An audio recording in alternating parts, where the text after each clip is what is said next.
Back to my channel. ನಾನು ನಿಮ್ಮ ಶ್ವೇತಾ ಗುಬ್ಬಿಯಿಂದ. ಎಲ್ಲರೂ ಹೇಗಿದ್ದೀರಾ?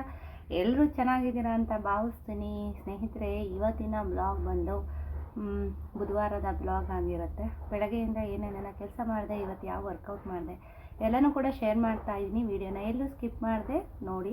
ಜೊತೆಗೆ ಯಾರೆಲ್ಲ ಹೊಸದಾಗಿ ಚಾನಲ್ನ ನೋಡ್ತಾ ಇದ್ದೀರಾ ಪ್ಲೀಸ್ ಸಬ್ಸ್ಕ್ರೈಬ್ ಮಾಡಿ. ಈ ವಿಡಿಯೋಸ್ ಏನಾದರೂ ಇಷ್ಟ ಆದರೆ ವಿಡಿಯೋಗೊಂದು ಲೈಕ್ ಮಾಡೋದನ್ನು ಮರಿಬೇಡಿ ಸ್ನೇಹಿತರೆ. ಚಿಕ್ಕದೊಂದು ವಿಡಿಯೋ ಕ್ಲಿಪ್ಪಿಂಗ್ ಇದೆ, ಹಾಕ್ತಾ ಇದ್ದೀನಿ, ನೋಡ್ಕೊಂಬನ್ನಿ. ಸೊ ತುಂಬ ಜನ ಕೇಳ್ತಾ ಇರ್ತೀರಾ ಬೆಲಿ ಫ್ಯಾಟ್ ಎಕ್ಸಸೈಸ್ಗಳನ್ನ ತೋರಿಸ್ಕೊಡಿ, ನೀವು ಮಾಡುವಂತಹ ವ್ಯಾಯಾಮಗಳನ್ನ ತೋರಿಸ್ಕೊಡಿ ಅಂತ. ಅದಕ್ಕೋಸ್ಕರ ಇವತ್ತು ಕೆಲವೊಂದು ಬೆಲಿ ಫ್ಯಾಟ್ ಎಕ್ಸಸೈಸ್ಗಳನ್ನ ತೋರಿಸ್ತಾ ಇದ್ದೀನಿ. ಮೊದಲನೇದಾಗಿ ನನ್ನ ವರ್ಕೌಟ್ ಎಲ್ಲ ಮುಗಿದಿದೆ. 1 ಅವರ್ ನನ್ನ ವರ್ಕೌಟ್ ಆಗಿದೆ ಬೆಳಗ್ಗೆ.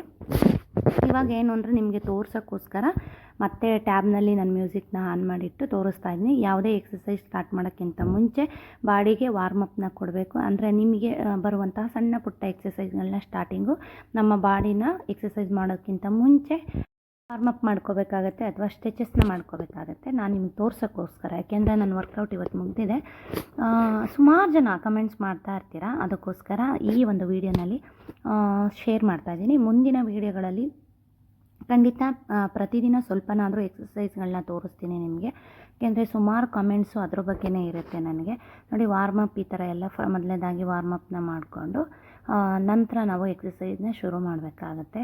ಸೊ ನಾವು ಯಾವುದೇ ಎಕ್ಸಸೈಸ್ ಮಾಡಬೇಕಾದ್ರೆ ನಾವು ಖಾಲಿ ಹೊಟ್ಟೆನಲ್ಲಿ ಮಾಡಿದಾಗ ಅದರ ಎಫೆಕ್ಟ್ ಚೆನ್ನಾಗಿರುತ್ತೆ. ಅಂದರೆ ನಮಗೆ ಫ್ಯಾಟ್ ಬರ್ನ್ ಆಗೋದಕ್ಕೆ ಹೆಲ್ಪ್ ಆಗುತ್ತೆ.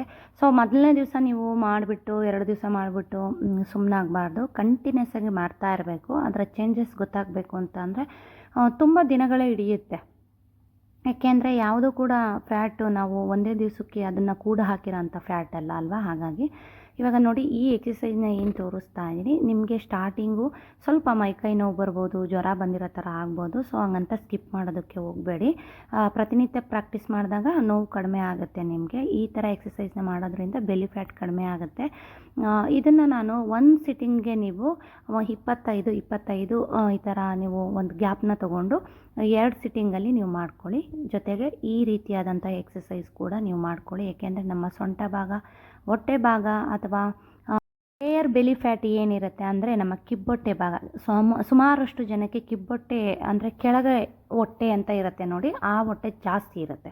ಅದಕ್ಕೆಲ್ಲ ಈ ಒಂದು ಎಕ್ಸಸೈಸ್ ತುಂಬಾ ಹೆಲ್ಪ್ ಆಗುತ್ತೆ. ನೀವು ಕೈಯಲ್ಲಿ ಈ ಥರ ಮಾಡೋದಕ್ಕಾಗಲ್ಲ ಅಂದರೆ ಒಂದು ನ್ಯಾಪ್ಕಿನ್ನ ತೊಗೊಳ್ಳಿ ಅಥವಾ ಒಂದು ಟವಲ್ನ ತೊಗೊಂಡು ಈ ಥರ ಇಟ್ಕೊಂಡು ಎಕ್ಸಸೈಸ್ನ ಮಾಡೋದ್ರಿಂದ ನಿಮಗಿದು ತೊಡೆ ಭಾಗನೂ ಕಡಿಮೆ ಆಗುತ್ತೆ, ಜೊತೆಗೆ ಹೊಟ್ಟೆ ಫ್ಯಾಟು ಕೂಡ ಕಡಿಮೆ ಆಗುತ್ತೆ. ನಂತರ ಇದು ಒಂದು ಎಕ್ಸಸೈಸ್ ಕೂಡ, ಇದು ಕೂಡ ಹೀಗೇ ನಾವು ಫುಲ್ಲಾಗಿ ಹೊಟ್ಟೆ ಭಾಗ ಸ್ಟ್ರೆಚರ್ ಆಗಬೇಕು. ಅಂದರೆ ಈ ಥರ ಬಗ್ಗಬೇಕು. ನಾವು ಎಕ್ಸಸೈಸ್ ಮಾಡಬೇಕಾದ್ರೆ ಈ ಥರ ಬಗ್ಗಬೇಕು. ಅದು ಒಂದು ಎಕ್ಸಸೈಸ್. ಅದು ಕೂಡ ಒಂದು 25 2 ಸಿಟ್ಟಿಂಗ್ ಮಾಡಿಕೊಂಡು ನೀವು ಆ ಥರ ಒಂದು 50 ಸ್ಟಾರ್ಟಿಂಗು ನೀವು ಜಾಸ್ತಿ ಮಾಡೋದಕ್ಕೆ ಹೋಗಬೇಡಿ. ಎಷ್ಟಾಗುತ್ತಷ್ಟು ಒಂದು 10 15 ಈ ಥರ ಮಾಡ್ಕೊಳ್ಳಿ. ಆಮೇಲೆ ಕೌಂಟ್ನ ಜಾಸ್ತಿ ಮಾಡ್ಕೊಳ್ಳಿ. ಇದು ಅಷ್ಟೇ. ಇದು ಕೂಡ ನೀವು ಒಂದು 50ರಿಂದ 100ವರೆಗೂ ಮಾಡಿದ್ರೆ ನಿಮ್ಮ ಹೊಟ್ಟೆ ಫ್ಯಾಟು ಒಂದು 15 ಡೇಸ್ಗೆಲ್ಲ ನಿಮಗೆ ವ್ಯತ್ಯಾಸ ಗೊತ್ತಾಗುತ್ತೆ. ಅಂದರೆ ಜಾಸ್ತಿ ಮಾಡಬೇಕು. ಇದನ್ನು ನಾವು ತೋರಿಸ್ತಾ ಇದ್ದೀನಿ ನೋಡಿ. ಇದು ಕೂಡ ಸೈಡ್ ಫ್ಯಾಟು, ಥೈಡು ಮತ್ತು ಹೊಟ್ಟೆ ಫ್ಯಾಟು ಎಲ್ಲನೂ ಸೈಡೆಲ್ಲ ಕರಗೋದಕ್ಕೆ ತುಂಬಾ ಹೆಲ್ಪ್ ಆಗುತ್ತೆ. ನೋಡಿ, ಮೊದಲನೇದಾಗಿ ಯಾವ ರೀತಿಯಾಗಿ ತೋರಿಸ್ತೆ ಆ ಥರ ಸ್ಲೋಗಿ ಮಾಡ್ಕೊಳ್ಳಿ. ಯಾಕೆಂದರೆ ನೋಡಿ, ಈ ಥರ ಸ್ಲೋಗೆ ಮಾಡ್ಕೊಳ್ಳಿ. ನಂತರ ಫಾಸ್ಟ್ ಮಾಡ್ಕೊಳ್ಳಿ.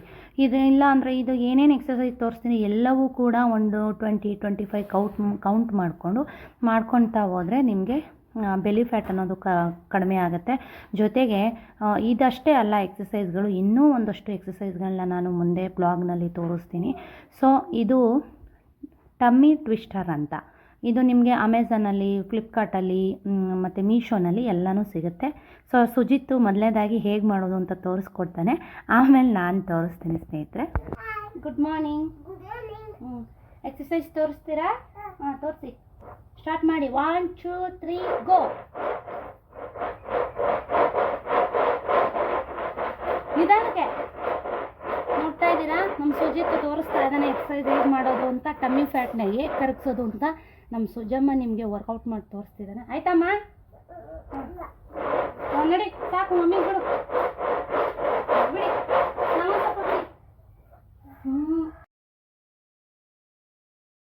ಇದು ಕೂಡ ಸೈಡ್ ಫ್ಯಾಟು ಮತ್ತು ಸೈಡ್ಸ್ ಎಲ್ಲ ಕರಗೋದಕ್ಕೆ ತುಂಬಾ ಹೆಲ್ಪ್ ಆಗುತ್ತೆ. ಇದೆಲ್ಲ ನಾನು ಹಾಗೇ ಜಂಪ್ ಮಾಡ್ತೀನಿ, ಬಟ್ ಇದು ತುಂಬಾ ಹೆಲ್ಪ್ ಆಗುತ್ತೆ. ನೋಡಿ ಇದು ಯಾವ ಥರ ಮಾಡೋದು ಅಂತ ತೋರಿಸ್ತೀನಿ. ಒಂದು ಕಿಟಕಿನೋ ಅಥವಾ ಒಂದು ಗೋಡೆ ಸಹಾಯದಿಂದ ಈ ಥರ, ಅಂದರೆ ಸ್ಟಾರ್ಟಿಂಗ್ ಮಾಡೋರು ಸ್ವಲ್ಪ ನಿಧಾನವಾಗಿ ಮಾಡಬೇಕು. ಈ ಥರ ಒಂದು ಗೋಡೆ ಸಹಾಯನೋ ಕಿಟಕಿ ಸಹಾಯ ಕಂಬಿ ಸಹಾಯನೋ ತೊಗೊಂಡು ಈ ಥರ ಟ್ವಿಸ್ಟ್ ಮಾಡೋದ್ರಿಂದ ಸೊಂಟದ ಭಾಗ ಆದಷ್ಟು ಬೇಗನೆ ಕಮ್ಮಿ ಆಗುತ್ತೆ. ಸೊ ಇನ್ನಷ್ಟು ಎಕ್ಸಸೈಸ್ಗಳು ಬೇಕು ಅಂತ ಅಂದರೆ ಚಾನಲ್ನ ಹೀಗೆ ನೋಡ್ತಾ ಇರಿ. ನನಗೆ ಗೊತ್ತಿರೋದನ್ನು ನಿಮ್ಮ ಜೊತೆ ಶೇರ್ ಮಾಡ್ತೀನಿ ಸ್ನೇಹಿತರೆ. ಈ ಥರದ್ದು ನೋಡೋಣ, ಲಿಂಕ್ ಸಿಕ್ಕಿದ್ರೆ ಶೇರ್ ಮಾಡ್ತೀನಿ. ಟೈಮ್ ಒಂದು 8:20 ಆಗಿರ್ಬೋದು. ಸೊ ಇದಾದಮೇಲೆ ನನ್ನ ಬ್ರೇಕ್ಫಾಸ್ಟ್ ಏನಿರುತ್ತೆ ಅದನ್ನು ತೋರಿಸ್ತೀನಿ, ಹೇಗೆ ಮಾಡೋದು ನೋಡೋಣ ಬನ್ನಿ. ಆದ ನಂತರ ನಾನು ಒಂದು ಹೆಲ್ತಿ ಡ್ರಿಂಕ್ಸ್ನ ತೊಗೋತಾ ಇದ್ದೀನಿ. ಯಾವುದು ಅಂತ ಅಂದರೆ ABC ಜ್ಯೂಸ್ ಅಂತಲೇ ಹೇಳಲ್ಲ, ಯಾಕೆಂದರೆ ನಾನು ಯಾವ ತರಕಾರಿ ಫ್ರೂಟ್ಸು ಎಲ್ಲನೂ ಕೂಡ ಯಾವ್ದು ಇರುತ್ತೆ ಎಲ್ಲನೂ ಹಾಕ್ಕೊಬಿಡ್ತೀನಿ. ಬಹಳಷ್ಟು ಬಾರಿ ತೋರಿಸಿದ್ದೀನಿ ನಾನು. ಡೈಲಿ ಒಂದೊಂಥರ ಅಂದರೆ ಚೇಂಜಸ್ ಆಗ್ತಾ ಇರುತ್ತೆ. ಏನೇ ಚೇಂಜಸ್ ಮಾಡಿದ್ರೂ ಕೂಡ ಒಂದೆರಡು ಬೆಟ್ಟದ ನೆಲ್ಲಿಕಾಯಿನ ತೊಗೊಳೋದನ್ನು ಮರೆಯೋದಿಲ್ಲ. ಯಾಕೆಂದರೆ ನಾನು 1 ಮಂತ್ವರೆಗೂ ನಾನು ಬೆಟ್ಟದ ನೆಲ್ಲಿಕಾಯಿ ಡೈಲಿ 2 ತೊಗೋಬೇಕು ಅಂತ ಅಂದ್ಕೊಂಡಿದ್ದೀನಿ. ಹಾಗಾಗಿ ಸ್ಕಿಪ್ ಮಾಡ್ತಾ ಇಲ್ಲ, ನಾನು ಡೈಲಿ ತೊಗೋತಾ ಇದ್ದೀನಿ. ಇವಾಗ ಸೌತೆಕಾಯಿ, ಒಂದು ಕ್ಯಾರೆಟು, ಒಂದು ಅರ್ಧ ಬೀಟ್ರೋಟು, ಬೆಟ್ಟದ ನೆಲ್ಲಿಕಾಯಿ, ಯಾವುದಾದ್ರೂ ಒಂದು ಫ್ರೂಟ್ಸ್ ಇದ್ದರೆ ಫ್ರೂಟ್ಸು, ಅಥವಾ ಜೊತೆಗೆ ನೀವು ಇದ್ರ ಜೊತೆಗೆ ಹನಿ ಕೂಡ ಸೇರಿಸ್ಕೊಳ್ಳಿ. ನಾನು ಹನಿನೂ ಕೂಡ ಲಾಸ್ಟ್ನಲ್ಲಿ ಸ್ವಲ್ಪ ಸೇರಿಸ್ಕೊತೀನಿ. ಇವಾಗ ಒಂದು ಸ್ವಲ್ಪ ಜೀರಿಗೆ ಪುಡಿ, ಒಂದು ಅರ್ಧ ಇಂಚಷ್ಟು ಶುಂಠಿ, ಬೇಕಿದ್ರೆ ಚಿಟಿಕೆ ಉಪ್ಪು ಕೂಡ ಹಾಕ್ಬೋದು. ಸೊ ನಾನೇನು ಹಾಕ್ತಾ ಇಲ್ಲ, ಬೇಕಿದ್ರೆ ಹನಿ ಸೇರಿಸ್ಕೊಳ್ಳಿ, ಚೆನ್ನಾಗಿರುತ್ತೆ. ಇಷ್ಟನ್ನು ಹಾಕಿ ಸ್ವಲ್ಪ ನೀರು ಹಾಕಿ ಚೆನ್ನಾಗಿ ಗ್ರೈಂಡ್ ಮಾಡಿಬಿಟ್ರೆ ಹೆಲ್ದಿಯಾಗಿರುವಂತಹ ಒಂದು ಬ್ರೇಕ್ಫಾಸ್ಟ್ ಥರ ಅಂತಲೇ ಹೇಳ್ಬೋದು. ನೋಡ್ತಾ ಇದ್ದೀರಲ್ಲ, 1 ಗ್ಲಾಸ್ ದೊಡ್ಡ ಗ್ಲಾಸು ಜ್ಯೂಸ್ ರೆಡಿ ಆಯಿತು. ಸೊ ಬೆಳಗ್ಗೆ ಒಂದು ಡಿಟಾಕ್ಸ್ ಡ್ರಿಂಕ್ಸ್ನ ತೊಗೊಂಡೆ. ಇವಾಗ ವರ್ಕೌಟ್ ಮಾಡಿದೆ. ವರ್ಕೌಟ್ ಆದಮೇಲೆ ಇದೊಂದು ABC ಜ್ಯೂಸ್ ಥರ ತೊಗೊಂಡೆ. ಇದಾಗಿ 1 ಅವರ್ ಮೇಲಾಯಿತು. ಅದಾದ ನಂತರ ಓಟ್ಸ್ನ ಮಾಡ್ಕೋತಾ ಇದ್ದೀನಿ. ನಿಮಗೆ ಓಟ್ಸು ನೀವು ಬೇಕಿದ್ರೆ ರಾತ್ರಿ ಕೂಡ ನೆನೆ ಇಡ್ಬೋದು, ಇಲ್ಲ ಅಂದರೆ 1 ಅವರ್ ಮುಂಚೆ ನೆನೆ ಇಡ್ಬೋದು. ನಾನು ಹೇಳಿದ್ನಲ್ಲ, ನನಗೆ ಒಂದೇ ಥರ ಮಾಡ್ಕೊಂಡು ತಿನ್ನೋಕ್ಕೆ ಬೇಜಾರಾದಾಗ ಈ ಥರ ಓಟ್ಸ್ ಮಾಡ್ತೀನಿ. ಬಟ್ ರೆಗ್ಯುಲರಾಗಿ ಓಟ್ಸ್ ಫ್ಲೇವರ್ ನನಗೆ ಅಷ್ಟೊಂದು ಇಷ್ಟ ಆಗಲ್ಲ. ಇದ್ರ ಜೊತೆ ನೀವು ಕೋಕೋನಟ್ ಮಿಲ್ಕು, ಬಾದಾಮ್ ಮಿಲ್ಕು ಈ ಥರ ಸೇರಿಸ್ಕೋಬೋದು. ಇಲ್ಲ ಅಂತಂದರೆ ಕೆನೆ ತೆಗೆದಂಥ ಹಾಲು ಮನೆಯಲ್ಲಿ ಚೆನ್ನಾಗಿ ಕಾಯಿಸಿ ಕೆನೆ ಎಲ್ಲ ತೆಗೆದುಬಿಟ್ಟಿರ್ತಾರಲ್ಲ, ಅದು ಸ್ವಲ್ಪ ಹೇಗೆ ಹಾಕೋಬೇಕು ಅಂದರೆ ನೀರು ಹಾಲು ಅಂತಾರಲ್ಲ ಆ ಥರ ಒಂದು ಚಿಕ್ಕ ಗ್ಲಾಸಲ್ಲಿ ಸ್ವಲ್ಪ ಬೇಕಿದ್ರೆ ನೀವು ನೀರನ್ನ ಹಾಕ್ಕೋಬೋದು. ಸೊ ಏನು ಅಂದರೆ ಬರೀ ನೀರಲ್ಲೇ ಮಾಡಿದ್ರೆ ಇದು ಟೇಸ್ಟ್ ಅಷ್ಟು ಚೆನ್ನಾಗಿರಲ್ಲ, ತಿನ್ನೋಕ್ಕಾಗಲ್ಲ. ಸ್ವಲ್ಪ ಈಗ ಹೇಳಿದ್ನಲ್ಲ, ಅದರಲ್ಲಿ ಯಾವುದಾದ್ರು ಕೋಕೋನಟ್ ಮಿಲ್ಕು, ಬಾದಾಮ್ ಮಿಲ್ಕು ಅಥವಾ ಕೆನೆ ತೆಗೆದಿರೋ ಅಂಥ ಹಾಲು ಯಾವುದಾದ್ರೂ ಆಯಿತು, ಸ್ವಲ್ಪ ಹಾಕ್ಕೊಂಡು ಮಿಕ್ಸ್ ಮಾಡಿ ಈ ಥರ ಕ್ರೀಮಿ ಸ್ಟೆಚರಿಗೆ ಬರೋವರೆಗೂ ಸ್ವಲ್ಪ ಕುದಿಸಿ. ಸೊ ಇದೇನು ಜಾಸ್ತಿ ಟೈಮ್ ಹಿಡಿಯೋದಿಲ್ಲ, ಆಯಿತಾ. ಇದು ಕುದ್ದು ಬೆಂದು ಸ್ವಲ್ಪ ಹಾರಕ್ಕೆ ಬಿಡಿ, ತಣ್ಣಗಾದ ನಂತರ. ಸೊ ನಾನಿವಾಗ ತುಂಬ ತಣ್ಣಗಾಗಕ್ಕೆ ಬಿಟ್ಟಿಲ್ಲ. ಯಾಕೆಂದರೆ ಅಂತಂದರೆ ನಂಗೆ ಆಲ್ರೆಡಿ ತುಂಬ ಹಸುವಾಗ್ತಾಯಿದೆ. ಯಾಕೆಂದರೆ ನನ್ನ ಕೆಲಸಗಳು ಮುಗಿಸಿ ಎಲ್ಲನೂ ಮುಗಿಸಿ ತೊಗೊಳ್ಳೋ ಅಷ್ಟರಲ್ಲಿ ಲೇಟ್ ಆಗಿಬಿಡುತ್ತೆ. ಸೊ ನೀವು ಒಂದು ಸ್ವಲ್ಪ ಬೇಗನೆ ತೊಗೊಳ್ಳಿ. ನನಗಿವಾಗ ಟೈಮ್ ಬಂದು 10:30 ಆಗಿದೆ. ಇವಾಗ ಇದಕ್ಕೆ ಒಂದು ಅರ್ಧ ಬಾಳೆಹಣ್ಣನ್ನು ಹಾಕೋತಾ ಇದ್ದೀನಿ, ಚಿಕ್ಕದಾಗಿ ಕಟ್ ಮಾಡಿ. ಜೊತೆಗೆ ಡ್ರೈ ಫ್ರೂಟ್ಸ್ ಪೌಡ್ರನ್ನ ಹಾಕೋತಾ ಇದ್ದೀನಿ. ಇವಾಗ ಜಸ್ಟ್ ಮಾಡ್ಕೊಂಡಿರೋದು, ಯಾವುದು ಹುರಿದಿಲ್ಲ, ಹಾಗೆ ಹಸಿಯಾಗಿ ತರ್ತರಿಯಾಗಿ ಪೌಡ್ರ್ ಮಾಡ್ಕೊಂಡಿದ್ದೀನಿ. ಬಾದಾಮಿ ಮತ್ತು ಗೋಡಂಬಿನ ನಾನು ಸ್ಕಿಪ್ ಮಾಡ್ತೀನಿ, ಯಾಕೆಂದರೆ ಗೋಡಂಬಿ ಸ್ವಲ್ಪ ಫ್ಯಾಟು, ಹಾಗಾಗಿ ನಾನು ಸ್ವಲ್ಪ ಅದನ್ನು ಸ್ಕಿಪ್ ಮಾಡ್ತಾ ಇದ್ದೀನಿ. ಇವಾಗ ಹಾಕ್ಕೊಂಡಿರೋದು ಬಾದಾಮಿ, ಸೂರ್ಯಕಾಂತಿ ಬೀಜ, ಕುಂಬಳೆ ಬೀಜ ಮತ್ತು ಫ್ಲ್ಯಾಕ್ಸ್ ಸೀಡ್ಸು. ಇಷ್ಟನ್ನು ನಾನು ಏನು ಫ್ರೈ ಮಾಡಿಲ್ಲ, ಹುರಿದುಕೊಂಡಿಲ್ಲ, ಸುಮ್ಮನೆ ಜಸ್ಟ್ ಹಂಗೆ ಪೌಡ್ರ್ ಮಾಡಿಕೊಂಡು 1-2 ಸ್ಪೂನ್ ಹಾಕ್ಕೊಂಡು ಅದಕ್ಕೂ ಕೂಡ ಸ್ವಲ್ಪ ಹನಿನ ಹಾಕ್ಕೊಂಡು ನಾನು ಮಿಕ್ಸ್ ಮಾಡಿ ಇದೊಂದು ಬೌಲ್ನ ತೊಗೋತಾ ಇದ್ದೀನಿ. ಇದು ನನ್ನ ಬೆಳಗಿನ ಬ್ರೇಕ್ಫಾಸ್ಟ್ ಆಗಿರುತ್ತೆ. ಯಾಕೆ ಅಂತಂದರೆ ಸ್ವಲ್ಪ ಬಾದಾಮಿ ಕೂಡ ಹಾಕ್ತಾರೆ, ಪಿಸ್ತಾ ಕೂಡ ಹಾಕ್ಬೋದು. ಸ್ವಲ್ಪ ಬಾದಾಮಿ ನಮಗೆ ಫ್ಯಾಟ್ ಕೊಡುತ್ತೆ. ಹಾಗಾಗಿ ಡಯಟ್ ಬಗ್ಗೆ ಹೇಳಿ ಅಥವಾ ವರ್ಕೌಟ್ ಬಗ್ಗೆ ಹೇಳಿ ಮತ್ತು ವೆಯ್ಟ್ ಲಾಸ್ಗೆ ಸ್ವಲ್ಪ ಟಿಪ್ಸ್ನ ಕೊಡಿ ಅಂತ ಎಲ್ಲ ಕೇಳ್ತಾ ಇರ್ತೀರ. ಸೊ ನಾನು ಇವಾಗ ಒಂದು ವಾರದಿಂದ ಡಯಟ್ನ ಮಾಡೋದಕ್ಕೆ ಶುರು ಮಾಡಿದ್ದೀನಿ. ಸೊ ನನ್ನ ಮುಖದಲ್ಲಿ ಚೇಂಜಸ್ನ ನೋಡ್ತಾ ಇದ್ದೀರಾ. ಸ್ವಲ್ಪ ಏನಾದರೂ ಡಯಟ್ ಮಾಡಿದೆ ಅಂದರೆ ನೋಡಿ, ನನ್ನ ಫೇಸ್ ಹಿಂಗೆ ಗುಂಡುಗಿರೋದು ಹಿಂಗಾಗೋಗುತ್ತೆ. ಸೊ ನಾನು ಡಯಟ್ ಮಾಡ್ತಿದ್ದೀನಿ ಅಂತ ಏನಾದ್ರು ನಮ್ಮ ಅಮ್ಮಗೆ ಗೊತ್ತಾದರೆ ಗ್ಯಾರಂಟಿ ಬೈತಾರೆ. ಯಾಕೆಂದರೆ ಫೇಸ್ ಎಲ್ಲ ಹಾಳಾಗುತ್ತೆ, ಯಾತ್ರದ್ದು ಮಾಡಬೇಡ ಅಂತ ಬೈತಿರೋದು ನಮ್ಮಮ್ಮ. ಒಂದು 2-3 kg ವೆಯ್ಟ್ ಲಾಸ್ ಆದರೆ ಸಾಕು, ತೀರಾ ಮುಖ ಎಲ್ಲ ಹಾಳಾಗ್ಬಿಡುತ್ತೆ. ಅದಕ್ಕೋಸ್ಕರ ನೋಡೋಣ ಅಂತ ಹೇಳ್ಬಿಟ್ಟು ಸ್ಟಾರ್ಟ್ ಮಾಡಿದ್ದೀನಿ. ತುಂಬ ಏನು ವೆಯ್ಟ್ ಇಳಿಸಲ್ಲ. ಸೊ ಒಂದು ಸ್ವಲ್ಪ ನನಗೆ ಡ್ರೆಸ್ಗಳೆಲ್ಲ ಟೈಟ್ ಆಯಿತು ಅಂತಂದರೆ ಗೊತ್ತಾಗ್ಬಿಡುತ್ತೆ ನನಗೆ ಸ್ವಲ್ಪ ವೆಯ್ಟ್ ಲಾಸ್ ಮಾಡಬೇಕು ಅಂತ. ಮನೆಯವರು ಕೂಡ ವೆಯ್ಟ್ ಲಾಸ್ ಏನು ಮಾಡಬೇಡ, ಸುಮ್ಮನೆ ಎಕ್ಸಸೈಸ್ ಮಾಡು, ಹೊಟ್ಟೆ ತುಂಬ ತಿನ್ಕೊಂಡು ಅಂತ ಹೇಳ್ತಾ ಇರ್ತಾರೆ. ವೆಯ್ಟ್ ಲಾಸ್ ಟಿಪ್ಸ್ನ ಕೊಡ್ರಿ ಅಂತ ಕೇಳ್ತಾ ಇರ್ತೀರಾ. ಸೊ ಏನು ಗೊತ್ತಾ ಸ್ನೇಹಿತರ, ಎಲ್ರಿಗೂ ಬಾಡಿ ಒಂದೇ ಥರ ಇರೋದಿಲ್ಲ. ಕೆಲವ್ರಿಗೆ ಬರೀ ಡಯಟ್ ಮಾಡಿದ್ರೆ ಅವರ ಬಾಡಿ ಅಂದರೆ ವೆಯ್ಟ್ ಇಳಿದ್ಬಿಡುತ್ತೆ. ಕೆಲವ್ರಿಗೆ ವರ್ಕೌಟು ಮತ್ತು ಡಯಟ್ಸು ಪ್ರಾಪರಾಗಿ ಡಯಟು ಎಲ್ಲ ಮಾಡಿದ್ರೇ ಕೂಡ ವೆಯ್ಟ್ ಇಳಿಯೋದು. ಕೆಲವ್ರಿಗೆ ಬರೀ ಎಕ್ಸಸೈಸ್ ಮಾಡಿದ್ರೂ ವೆಯ್ಟ್ ಇಳಿಯುತ್ತೆ. ಸೊ ನನ್ನ ಬಾಡಿ ಹೇಗೆ ಅಂತಂದರೆ, ನನಗೆ ಒಂದು ಸ್ವಲ್ಪ ಡಯಟು ಮಾಡಬೇಕು, ಸ್ವಲ್ಪ ವರ್ಕೌಟು ಮಾಡಬೇಕು. ವರ್ಕೌಟ್ ಮಾಡಲಿಲ್ಲ ಅಂತಂದರೆ ಖಂಡಿತ ಸಣ್ಣ ಆಗಲ್ಲ. ಸುಮಾರು ಜನ ಹೇಳ್ತಿರ್ತಾರೆ, ಯೂಟ್ಯೂಬಲ್ಲಿ ತೋರಿಸ್ತಾ ಇರ್ತಾರೆ ವಿತೌಟ್ ವರ್ಕೌಟ್ ವೆಯ್ಟ್ ಲಾಸ್ ಮಾಡ್ಬೋದು ಅಂತ. ಬಟ್ ಎಲ್ರಿಗೂ ಒಂದೇ ಥರ ಬಾಡಿ ಇರೋಲ್ಲ. ಎಲ್ಲರಿಗೂ ಅವ್ರವ್ರ ಬಾಡಿ ಟೋನೇ ಬೇರೆ ಇರುತ್ತೆ. ಸೊ ಅವ್ರಿಗೆ ಏನೇನು ಬೇಕು, ಅವ್ರ ಬಾಡಿಗೆ ಮೇಯ್ನಾಗಿ ನಮ್ಮ ಬಾಡಿಗೆ ಏನು ಬೇಕು ಅನ್ನೋದನ್ನು ನಾವು ಅರ್ಥ ಮಾಡ್ಕೋಬೇಕು. ವೆಯ್ಟ್ ಲಾಸ್ ಹೇಗೆ ಮಾಡೋದು, ಏನನ್ನು ತೊಗೊಂಡ್ರೆ ನಾವು ವೆಯ್ಟ್ ಲಾಸ್ ಆಗ್ತೀವಿ ಅಂತ. ಸೊ ನಾನು ಹೇಳೋದು ಏನು ಅಂತ ಅಂದರೆ, ತುಂಬ ಓವರ್ ವೆಯ್ಟ್ ಆಗೋಕ್ಕಿಂತ ಮುಂಚೆ ಸ್ವಲ್ಪ ನಿಮಗೆ ಗೊತ್ತಾಗ್ತಾ ಇರುತ್ತೆ, ನಾವು ಹಾಕೋಂಥ ಡ್ರೆಸ್ ಆಗಲಿ ಬಟ್ಟೆಗಳೆಲ್ಲವೂ ಕೂಡ ಟೈಟ್ ಆಗ್ತಾ ಇರುತ್ತೆ, ಗೊತ್ತಾಗುತ್ತೆ. ಟೈಟ್ ಆಗಿದ ತಕ್ಷಣ ನೀವು ಸ್ವಲ್ಪ ಎಚ್ಚೆತ್ಕೋಬೇಕು, ನಾನು ಮೊದಲಿಗಿಂತ ಸ್ವಲ್ಪ ದಪ್ಪ ಆಗಿದ್ದೀನಿ, ಸ್ವಲ್ಪ ವೆಯ್ಟ್ ಲಾಸ್ ಮಾಡಬೇಕು ಅಂತ. ಸೊ ಓವರಾಗಿ ನಾವು ದಪ್ಪ ಆದ್ವಿ, ವೆಯ್ಟ್ ಜಾಸ್ತಿ ಆಯಿತು ಅಂತ ಅಂದರೆ ವೆಯ್ಟ್ನ ಇಳಿಸೋದು ತುಂಬಾ ಕಷ್ಟ, ಈಸಿ ಅಲ್ಲ. ಸೊ ನಾನು ನಮ್ಮ ಮನೇಲಿ ಈ ಗಟ್ಟಿಲೇಔಟಲ್ಲಿದ್ದಾಗ ಗೃಹ ಪ್ರವೇಶದ ಒಂದೆರಡು ಫೋಟೋಸ್ನ ತೋರಿಸ್ತೀನಿ ನಿಮಗೆ. ಎಷ್ಟು ವೆಯ್ಟ್ ಇದ್ದೀನಿ ಅವಾಗ ಅಂದರೆ, ಸೊ ನನಗೆ ಇರ್ತದೆ ಅವಾಗ ಒಂದು 72-73 kg ಇದ್ದೀನಿ, ಆದರೂ ಹಿಂಗಿದ್ದೀನಿ. ಇವಾಗ ಒಂದು 68-69 kg ಇದ್ರೂ ಕೂಡ ಹಿಂಗೆ ಕಾಣಿಸ್ತೀನಿ. ಯಾಕೆ ಅಂತ ಗೊತ್ತಿಲ್ಲ. ಸೊ ನನಗನ್ಸುತ್ತೆ ಏಜ್ ಆದಮೇಲೆ ಬೋನ್ಸು ಸ್ಟ್ರಾಂಗ್ ಆಗುತ್ತೆ ಅಂತ ನನಗನ್ಸುತ್ತೆ. ನಾನು ಹೇಳೋದೇನು ಅಂತಂದರೆ, ಮನೇಲೇ ಸಿಗುವಂಥ ಫುಡ್ಡಿಂದ ನಾವು ವೆಯ್ಟ್ ಲಾಸ್ನ ಮಾಡ್ಕೋಬೇಕು. ಮೇಯ್ನಾಗಿ ನಾವು ವೆಯ್ಟ್ ಲಾಸ್ ಆಗಬೇಕು ಅಂತ ನಮ್ಮ ಮೈಂಡಲ್ಲಿ ಫಿಕ್ಸ್ ಆಗಬೇಕು. ನಾನು ಸುಮಾರು ಸಲ ವಿಡಿಯೋನಲ್ಲಿ ಹೇಳಿದ್ದೀನಿ, ಜಂಕ್ ಫುಡ್ಗಳನ್ನ ಕಂಟ್ರೋಲ್ ಮಾಡಿ, ಮತ್ತು ಸ್ವಲ್ಪ ರೈಸ್ನ ಲಿಮಿಟಲ್ಲಿ ತೊಗೊಳ್ಳಿ, ಸಕ್ಕರೆ ಅಂತೂ ಮುಟ್ಲೇಬೇಡಿ ಅಂತ ಹೇಳ್ತೀನಿ. ಸಕ್ಕರೆಗಿಂತ ಕೆಟ್ಟದ್ದು ಯಾವುದೂ ಇಲ್ಲ ಅಂತ ನನ್ನ ಅನಿಸಿಕೆ. ಏಕೆಂದರೆ ಸ್ವೀಟ್ಸು ಇದನ್ನೆಲ್ಲ ನಾವು ಜಾಸ್ತಿ ತಿಂದಾಗ ನಾವು ವೆಯ್ಟ್ ಲಾಸ್ ಆಗೋದಿಲ್ಲ, ವೆಯ್ಟ್ ಇನ್ನೂ ಗೇನ್ ಆಗ್ತಾ ಇರ್ತೀವಿ. ಸೊ ನಾವು ಮೊದಲೇ ನಾವು ಎಚ್ಚೆತ್ಕೋಬೇಕಾಗುತ್ತೆ. ಏನು ಗೊತ್ತಾ ಸ್ನೇಹಿತರೆ, ಅವ್ರು ನಿಮ್ಮನ್ನು ದಪ್ಪ, ಅವ್ರು ನಿಮ್ಮ ಸಣ್ಣ ಆಗಿರೋ, ಅಯ್ಯೋ ಇಷ್ಟೊಂದು ಸಣ್ಣ ಇದ್ದೀರಾ, ಅಯ್ಯೋ ಇಷ್ಟೊಂದು ದಪ್ಪ ಇದ್ದೀರಾ ಅಂತಾರೆ ಅಂತ ತಲೆ ಕೆಡಿಸ್ಕೊಬೇಡಿ. ಯಾಕೆ ಅಂದರೆ ಜನ ಹೆಂಗಿದ್ರು ಅಂತಾರೆ, ಸಣ್ಣಗಿದ್ರು ಅಂತಾರೆ, ದಪ್ಪಗಿದ್ರು ಅಂತಾರೆ, ಏನೇ ಮಾಡಿದ್ರು ಅಂತಾರೆ ಅಲ್ವಾ. ಈಗ ನಾವು ಏನೇ ಮಾಡಿದ್ರು ಕೂಡ ಒಳ್ಳೇದು ಮಾಡಿದ್ರು ಅಂತಾರೆ, ಕೆಟ್ಟದ್ದು ಮಾಡಿದ್ರು ಅಂತಾರೆ. ಜನಕ್ಕೆ ನಾವು ಒಪ್ಸೋಕ್ಕಾಗಲ್ಲ. ಮೇಯ್ನ್ ಏನು ಗೊತ್ತಾ, ನಮಗೆ ನಾವು ಚೆನ್ನಾಗಿ ಕಾಣಿಸ್ಬೇಕು. ಮೇಯ್ನಾಗಿ ನಮಗೆ ನೀವು ಒಳ್ಳೊಳ್ಳೆ ಬಟ್ಟೆ ಹಾಕ್ಕೋಬೇಕು, ಅದನ್ನು ನೀವು ಮೈಂಡಲ್ಲಿ ಫಿಟ್ ಮಾಡ್ಕೋಬೇಕು. ಒಳ್ಳೊಳ್ಳೆ ಬಟ್ಟೆ ಹಾಕ್ಕೋಬೇಕು, ಚೆನ್ನಾಗಿ ಕಾಣಿಸ್ಬೇಕು. ನಮಗೆ ನಾವು ಚೆನ್ನಾಗಿ ಕಾಣಿಸ್ಬೇಕು ಅಂದ್ಕೊಂಡಾಗ ಮಾತ್ರ ನಾವು ವೆಯ್ಟ್ ಲಾಸ್ ಮಾಡೋದಕ್ಕೆ ಸಾಧ್ಯ. ನಾನು ಯಾಕೆ ನಿಮಗೆ ಮೊದಲಿಂದನೂ ವೆಯ್ಟ್ ಲಾಸ್ ಬಗ್ಗೆ ಹೇಳ್ತಿರ್ಲಿಲ್ಲ ಅಥವಾ ವೆಯ್ಟ್ ಲಾಸ್ ಫುಡ್ಗಳನ್ನ ಯಾಕೆ ತೋರಿಸ್ತಾ ಇರಲಿಲ್ಲ ಅಂತಂದರೆ, ಮೇಯ್ನಾಗಿ ನಾನು ಫಿಟ್ಟಾಗಿರ್ಬೇಕಲ್ವ. ನಾನು ನಿಮಗೆ ಏನೋ ವೆಯ್ಟ್ ಲಾಸ್ ಮಾಡೋದನ್ನು ಹೇಳ್ತಾ ಇದ್ದೀನಿ, ತೋರಿಸ್ತಾ ಇದ್ದೀನಿ ಅಂದಾಗ ಮೇಯ್ನಾಗಿ ನಾನು ಫಿಟ್ಟಾಗಿರಬೇಕು. ನಾನು ಫಿಟ್ ಇಲ್ಲ ಅಂದಮೇಲೆ ನಾನು ನಿಮ್ಗೆ ಹೇಗೆ ಎಲ್ಲನೂ ತೋರ್ಸೋಕ್ಕಾಗತ್ತಲ್ವ ಸ್ನೇಹಿತರೆ. ಸೊ ಮೊದಲು ನಮಗೆ ನಾವು ಮೋಟಿವೇಟ್ ಆಗಬೇಕು. ನಮಗೆ ನಾವು ಮೋಟಿವೇಟ್ ಆಗಿ ನಾವು ಚೆನ್ನಾಗಿ ಕಾಣಿಸ್ತಾ ಇದ್ದೀವಿ ಅಂದಾಗ ನೀವು ಕೇಳ್ತೀರಾ, ನಿಮಗೆ ನಾವು ಹೇಳೋದಕ್ಕೆ ಅಥವಾ ಏನೇನೆಲ್ಲ ಮಾಡ್ಕೋಬೇಕು ಅನ್ನೋದನ್ನು ತೋರಿಸೋದಕ್ಕೆ ಸರಿ ಹೋಗುತ್ತೆ. ಸೊ ನೀವು ಮೊದಲು ಏನು ಮಾಡಿ ಅಂತ ಅಂದರೆ, ತುಂಬ ಓವರ್ ವೆಯ್ಟ್ ಇದ್ದೀರಾ ಅಂತ ಅಂದರೆ ಸ್ಟಾರ್ಟಿಂಗೇ ಒಂದಷ್ಟು ಎಕ್ಸಸೈಸ್ಗಳನ್ನ ಸ್ಟಾರ್ಟ್ ಮಾಡಿಬಿಡಿ. ಚಿಕ್ಕ ಚಿಕ್ಕ ವಾರ್ಮಪ್ಗಳು, ಚಿಕ್ಕ ಚಿಕ್ಕ ಎಕ್ಸಸೈಸ್ಗಳನ್ನ ಸ್ಟಾರ್ಟ್ ಮಾಡಿ. ಯಾಕೆ ಅಂತಂದರೆ, ನೀವು ಮೊದಲು ವೆಯ್ಟ್ನ ಚೆಕ್ ಮಾಡ್ಕೊಂಡು ನೋಡಿ. ನೀವು ಜಾಸ್ತಿ ಓವರ್ ವೆಯ್ಟ್ ಇದ್ದೀರಾ ಅಂದರೆ ನಾನು ಹೇಳೋದು ಸ್ವಲ್ಪ ಕೂಲಾಗಿರಿ, ಟೆನ್ಷನ್ ತೊಗೋಬೇಡಿ. ಓವರ್ ವೆಯ್ಟ್ ಇದ್ದರೂ ಪರವಾಗಿಲ್ಲ, ವೆಯ್ಟ್ ಬಗ್ಗೆ ತಲೆ ಕೆಡಿಸ್ಕೋಬೇಡಿ. ನೀವು ಪ್ರತಿನಿತ್ಯದ ಊಟ ತಿಂಡಿ ಮನೆ ಕೆಲಸಗಳು ಹೇಗೋ ಹಾಗೆ ಎಕ್ಸಸೈಸು ವಾಕು ಇದನ್ನೆಲ್ಲನೂ ಕೂಡ ನಿಮ್ಮ ಜೀವನ ಶೈಲಿಯಲ್ಲಿ ಅಳವಡಿಸ್ಕೋಬೇಕಾಗತ್ತೆ. ಪ್ರತಿನಿತ್ಯ ನೀವು 1 hour 2 hour ಮಾಡೋಕ್ಕಾಗಲ್ಲ ಅಂದರೆ ಅಟ್ಲೀಸ್ಟ್ ಒಂದು ಹಾಫ್ ಆನ್ ಅವರ್ ಆದ್ರೂ ವಾಕು ಎಕ್ಸಸೈಸ್ನ ಮಾಡೋದಕ್ಕೆ ಶುರು ಮಾಡಿ. ಅದಾದಮೇಲೆ ಮನೇಲೇ ಇರೋವಂಥ ನಾನು ಪ್ರತಿನಿತ್ಯ ಇವಾಗ ನಾನು ತೋರಿಸೋದಕ್ಕೆ ಸ್ಟಾರ್ಟ್ ಮಾಡಿದ್ದೀನಿ, ಏನೇನೆಲ್ಲ ಮಾಡ್ತಾ ಇದ್ದೀನಿ ಅಂತ.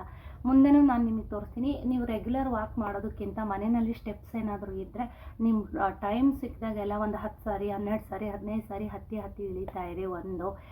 ಮತ್ತು ನೀವು ಟಿಪ್ಸ್ ಕೇಳ್ತಾ ಇರ್ತೀರಲ್ಲ, ಆದಷ್ಟು ಮಧ್ಯಾಹ್ನದ ಹೊತ್ತು ಸ್ವಲ್ಪ ಮಲಗೋದನ್ನು ಕಡಿಮೆ ಮಾಡಿ. ಯಾಕೆಂದರೆ ಮಧ್ಯಾಹ್ನದ ಹೊತ್ತು ಮಲಗೋದ್ರಿಂದ ನಾವು ವೆಯ್ಟ್ ಜಾಸ್ತಿ ಆಗ್ತೀವಿ ಅಂತ ನನಗೇನು ಅನಿಸಲ್ಲ. ಯಾಕೆ ಅಂತ ಅಂದರೆ ಸ್ವಲ್ಪ ಆ್ಯಕ್ಟಿವ್ ಆಗಿ ಇರೋದಕ್ಕೋಸ್ಕರ ಮಧ್ಯಾಹ್ನದ ಹೊತ್ತು ಮಲಗಬೇಡಿ. ತುಂಬ ಸ್ಟ್ರೈನ್ ಆಗಿದೆ ಅಂತ ಅಂದರೆ ಒಂದು 10 ನಿಮಿಷ ಮಲಗಿ ರಿಲ್ಯಾಕ್ಸ್ ಮಾಡಿಕೊಂಡು ಸ್ವಲ್ಪ ಆ್ಯಕ್ಟಿವ್ ಆಗಿರಬೇಕು. ನೀವೆಲ್ಲ ಕೆಲಸಗಳಲ್ಲಿ ಸ್ವಲ್ಪ ಕೆಲಸಗಳನ್ನೆಲ್ಲ ನೀವು ಹುಡುಕಿ ಮಾಡೋ ಥರ ಇರಬೇಕು. ನಾನು ಫಾಲೋ ಮಾಡೋದನ್ನೇ ಹೇಳ್ತೀನಿ, ನನ್ನೇ ನೀವು ಫಾಲೋ ಮಾಡಬೇಕು ಅಂತ ಖಂಡಿತ ನಾನು ಹೇಳೋದಿಲ್ಲ. ನೀವು ಏನೇನು ಮಾಡ್ತೀರಾ ಅಂತ ಕೇಳಿದ್ದಕ್ಕೋಸ್ಕರ ನಾನು ಹೇಳ್ತಾ ಇದ್ದೀನಿ. ನನ್ನನ್ನೇ ಫಾಲೋ ಮಾಡಬೇಕು, ನಾನು ತಿಂದಿದ್ದೇ ತಿನ್ನಬೇಕು ಆ ಥರದ್ದೆಲ್ಲ ಏನೂ ಇಲ್ಲ ಸ್ನೇಹಿತರೆ. ಸುಮಾರು ಜನ ತೋರಿಸ್ತಾ ಇರ್ತಾರೆ ವರ್ಕೌಟ್ಗಳು, ವೆಯ್ಟ್ ಲಾಸ್ ಡ್ರಿಂಕ್ಸ್ ಆಗಲಿ ರೆಸಿಪಿಗಳಾಗಲಿ ತೋರಿಸ್ತಾ ಇರ್ತಾರೆ. ನೀವು ಅದನ್ನು ಕೂಡ ಫಾಲೋ ಮಾಡ್ಬೋದು, ತೊಂದರೆ ಇಲ್ಲ. ಅಂದರೆ ಎಲ್ಲನೂ ಕೂಡ ರೆಗ್ಯುಲರಾಗಿ ಮಾಡಬೇಕು. ಒಂದು 3 ದಿವಸ ಮಾಡಿಬಿಟ್ಟು ಇಲ್ಲಪ್ಪ ನನ್ನ ಕೈಲಾಗಲ್ಲ, ಸುಸ್ತಾಗುತ್ತೆ, ಹೊಟ್ಟೆ ಹಸಿದಿದೆ ಅಂತ ಅಂದ್ಕೊಂಡು ಬಿಡಬಾರ್ದು. ಅಟ್ಲೀಸ್ಟ್ 1 ತಿಂಗಳಾದರೂ ಮಾಡಿ ನೋಡಿ, ನಿಮಗೆ ಗೊತ್ತಾಗುತ್ತೆ. ನಾನು ಹೇಳೋದು, ನೀವು ಪ್ರೋಟೀನ್ ಪೌಡರ್ಗಳು ಅದು ಇದು ಬಾಕ್ಸಲ್ಲಿ ಸಿಗುತ್ತಲ್ಲ ಅದನ್ನೆಲ್ಲ ಕುಡಿದು ನಿಜ ಸಣ್ಣ ಆಗೋದಕ್ಕೆ ಹೋಗ್ಬಿಡಿ. ಯಾಕೆ ಅಂತಂದರೆ ಅದು ಆರೋಗ್ಯಕ್ಕೆ ತೊಂದರೆನೂ ಕೂಡ ಮುಂದಕ್ಕೆ. ಮತ್ತು ನಾನು ನೋಡಿದ್ದೀನಿ ನನ್ನ ಕಣ್ಣಾರ. ಯಾಕೆಂದರೆ ನಮ್ಮದೇ ತೊಗೋತಾ ಇದ್ದು ಸಣ್ಣ ಆಗಬೇಕು ಅಂತ ತೊಗೊಂಡ್ರು 1 ಲಕ್ಷ 2 ಲಕ್ಷದಷ್ಟು ಖರ್ಚು ಮಾಡಿ ಪ್ರೋಟೀನ್ ಪೌಡ್ರು ಮತ್ತು ಮಿಲ್ಕ್ ಶೇಕು ಎಲ್ಲನೂ ಕುಡಿದ್ರು. ಆದರೆ ಬಿಟ್ಟಿದ ತಕ್ಷಣ 1-2 ಲಕ್ಷ ಖರ್ಚು ಮಾಡಿದ್ದಾರೆ, ಸಣ್ಣಕ್ಕೆ ಆಗಿದ್ದಾರೆ. ಬಿಟ್ಟಿದ ತಕ್ಷಣ ಮೊದಲು ಎಷ್ಟಿದ್ರು ಅದಕ್ಕಿಂತ ಓವರ್ ವೇಟ್ ಆದರು. ಯಾಕೆಂತಂದ್ರೆ ನಾನು ನನ್ನ ಕಣ್ಣಾರ ನೋಡಿರೋದು. ನಾನು ಅದನ್ನೆಲ್ಲ ನೋಡ್ಬಿಟ್ಟು ನನ್ನ ವೆಯ್ಟ್ ಲಾಸ್ ಜರ್ನಿನಲ್ಲಿ ನಾನು ಅದನ್ನೆಲ್ಲ ಏನು ಉಪಯೋಗಿಸೋಕೆ ಹೋಗಲಿಲ್ಲ. ನಾನು ನ್ಯಾಚುರಲಾಗೇ ಮನೆಯಲ್ಲಿ ಏನೇನು ಸಿಗುತ್ತೆ ತರಕಾರಿಗಳು, ಹಣ್ಣು, ಮತ್ತು ನನಗೆ ಈ ಓಟ್ಸು ಈ ಥರದ್ದೆಲ್ಲ ನಂಗೆ ಅಷ್ಟು ಇಷ್ಟ ಆಗಲ್ಲ. ಆದರೂ ದಿನಾಲೂ ನಾವು ಡಯಟ್ ಅಂತ ಶುರು ಮಾಡಿದಾಗ ಒಂದೇ ಥರ ತಿನ್ನೋಕ್ಕಾಗಲ್ಲ ಅಂತ ಸ್ವಲ್ಪ ಚೇಂಜಸ್ ಇರಲಿ ಅಂತ ಮಾಡ್ತಾ ಇರ್ತೀನಿ.